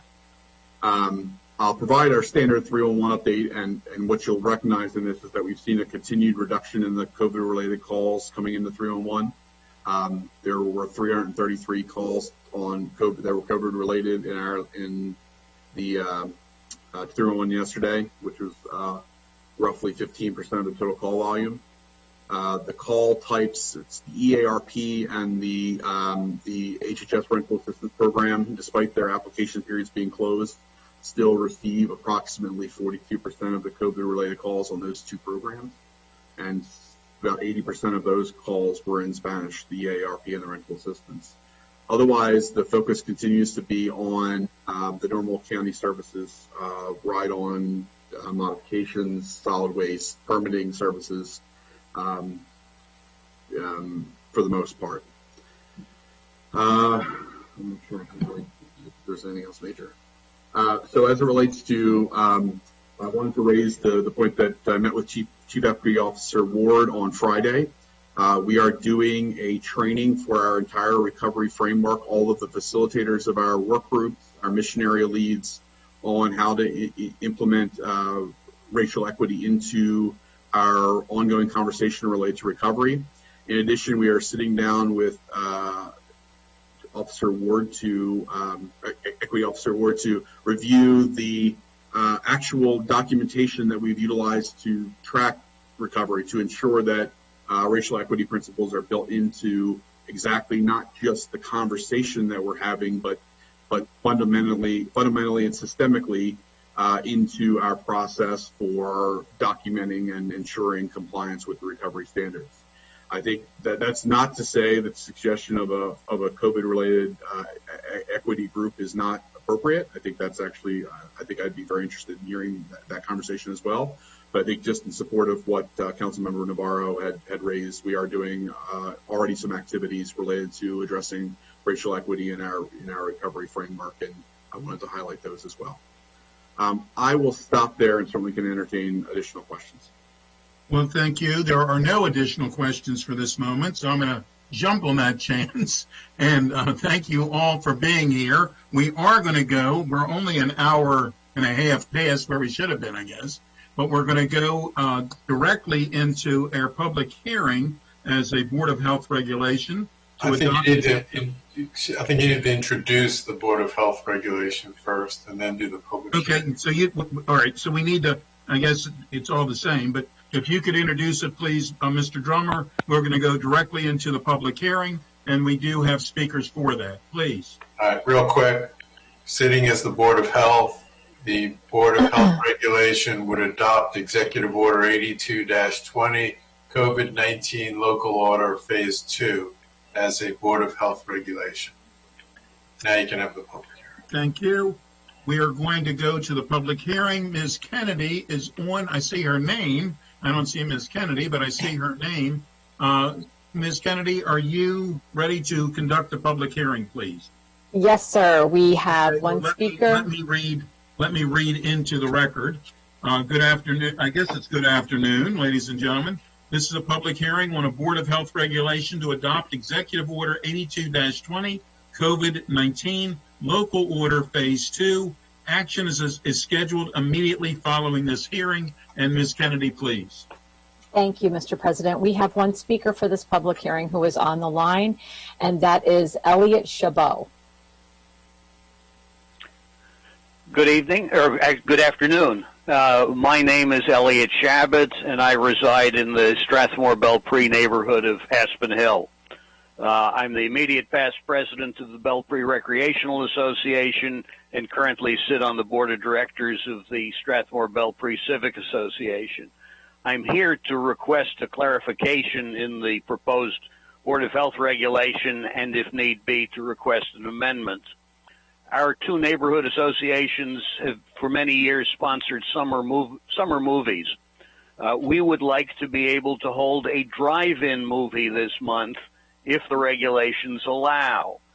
We would hold this in our pool parking lot with masks, with social distancing, with 360 square feet per family, and we do expect to have over 50 individual people among those families.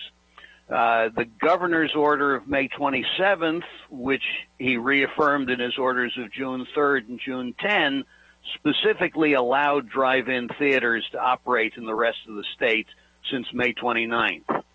Drive-in movies are not specifically included, however, in the list of outdoor recreation permitted in Section 13 of the county executive's COVID-19 Phase 2 order. What we do not know is whether the list in Section 13 is intended to be exhaustive or is intended to just be illustrative. So my ask this afternoon is that you either indicate that Section 13 is intended to be illustrative and that drive-in movies are another example of permitted outdoor recreation, or alternatively, that Section 13 be amended to specifically include drive-in movies. Thank you much. Thank you, Mr. Chabot. That concludes our speakers, Mr. President. Thank you very much. We will close the public hearing, and the public hearing is now closed. Does anyone want to? Is there anyone on the call still, or Dr. Gales or Dr. Stoddard still on this call that they could answer this Mr. Chabot's question? Yes, I'm still here. Yes, I'm still here. Okay, please. I think there could be some consideration to make provisions for this to happen without having to amend the executive order. We would be happy to talk offline with the community group to find out more about what activity they're proposing and what provisions could be potentially put in place to facilitate it happening. Very good. Thank you very much. So, Mr. Drummer, let me turn back to you for a logistics exercise here. It is my understanding that we should introduce and vote on the executive order itself, and then vote on the Board of Health order. Is that correct? Yes, there's two separate resolutions in front of you. One is to approve the executive order. Absent your approval, it doesn't go into effect. And that's a yes or no, either approve it or do not. Then if you approve it, assuming you approve it, then you would go to the Board of Health, go back, sitting as the Board of Health, go back to the Board of Health regulation that you just had the hearing on, and decide whether or not to approve that resolution, which adopts the executive order as a Board of Health regulation. And just to clarify, the executive order I'm talking about is the one that was amended this morning to include the guidance on swimming pools. That's not the one that's actually in the packet. It's the one I sent around, I guess it was this morning, late this morning. So those are the two things in front of you. The reason for the two is the Board of Health regulation. If you adopt it as a Board of Health regulation, it would be applicable within municipalities in the county, throughout the county. Simply approving the executive order leaves the question as to whether or not it's applicable within municipalities in the county. Mr. President, I'd like to move that we approve the resolution. It's been moved by Councilmember Gimondo. Is there a second? It's been seconded by Councilmember Navarro. All those in favor, please raise your hand. And that is unanimous. Thank you very much. Next, we are going to vote on the Board of Health regulation, sitting as the Board of Health. Is there a motion? So moved. Who was the so moved? Gabe. Gabe. Councilmember Albernice, the motion was made by Councilmember Albernice, seconded by Councilmember Rice. All those in favor, please raise your hand. And that carries unanimously as well. Thank you all very, very much. We are now going to recess until 1:30, and then we're going to go to public hearings, and then we have another busy afternoon. But anyhow, we are now on recess. Thank you very much. That's going to amplify all different sounds. These personal amplification devices also are not yet, they haven't passed the FDA regs yet, so consequently we don't want people to purchase something that hasn't been checked out completely. Sure. Yeah. You mentioned something about a free program that you have. Yes. Tell me about that. Yes, we have a program called Help Others Here. It's financed from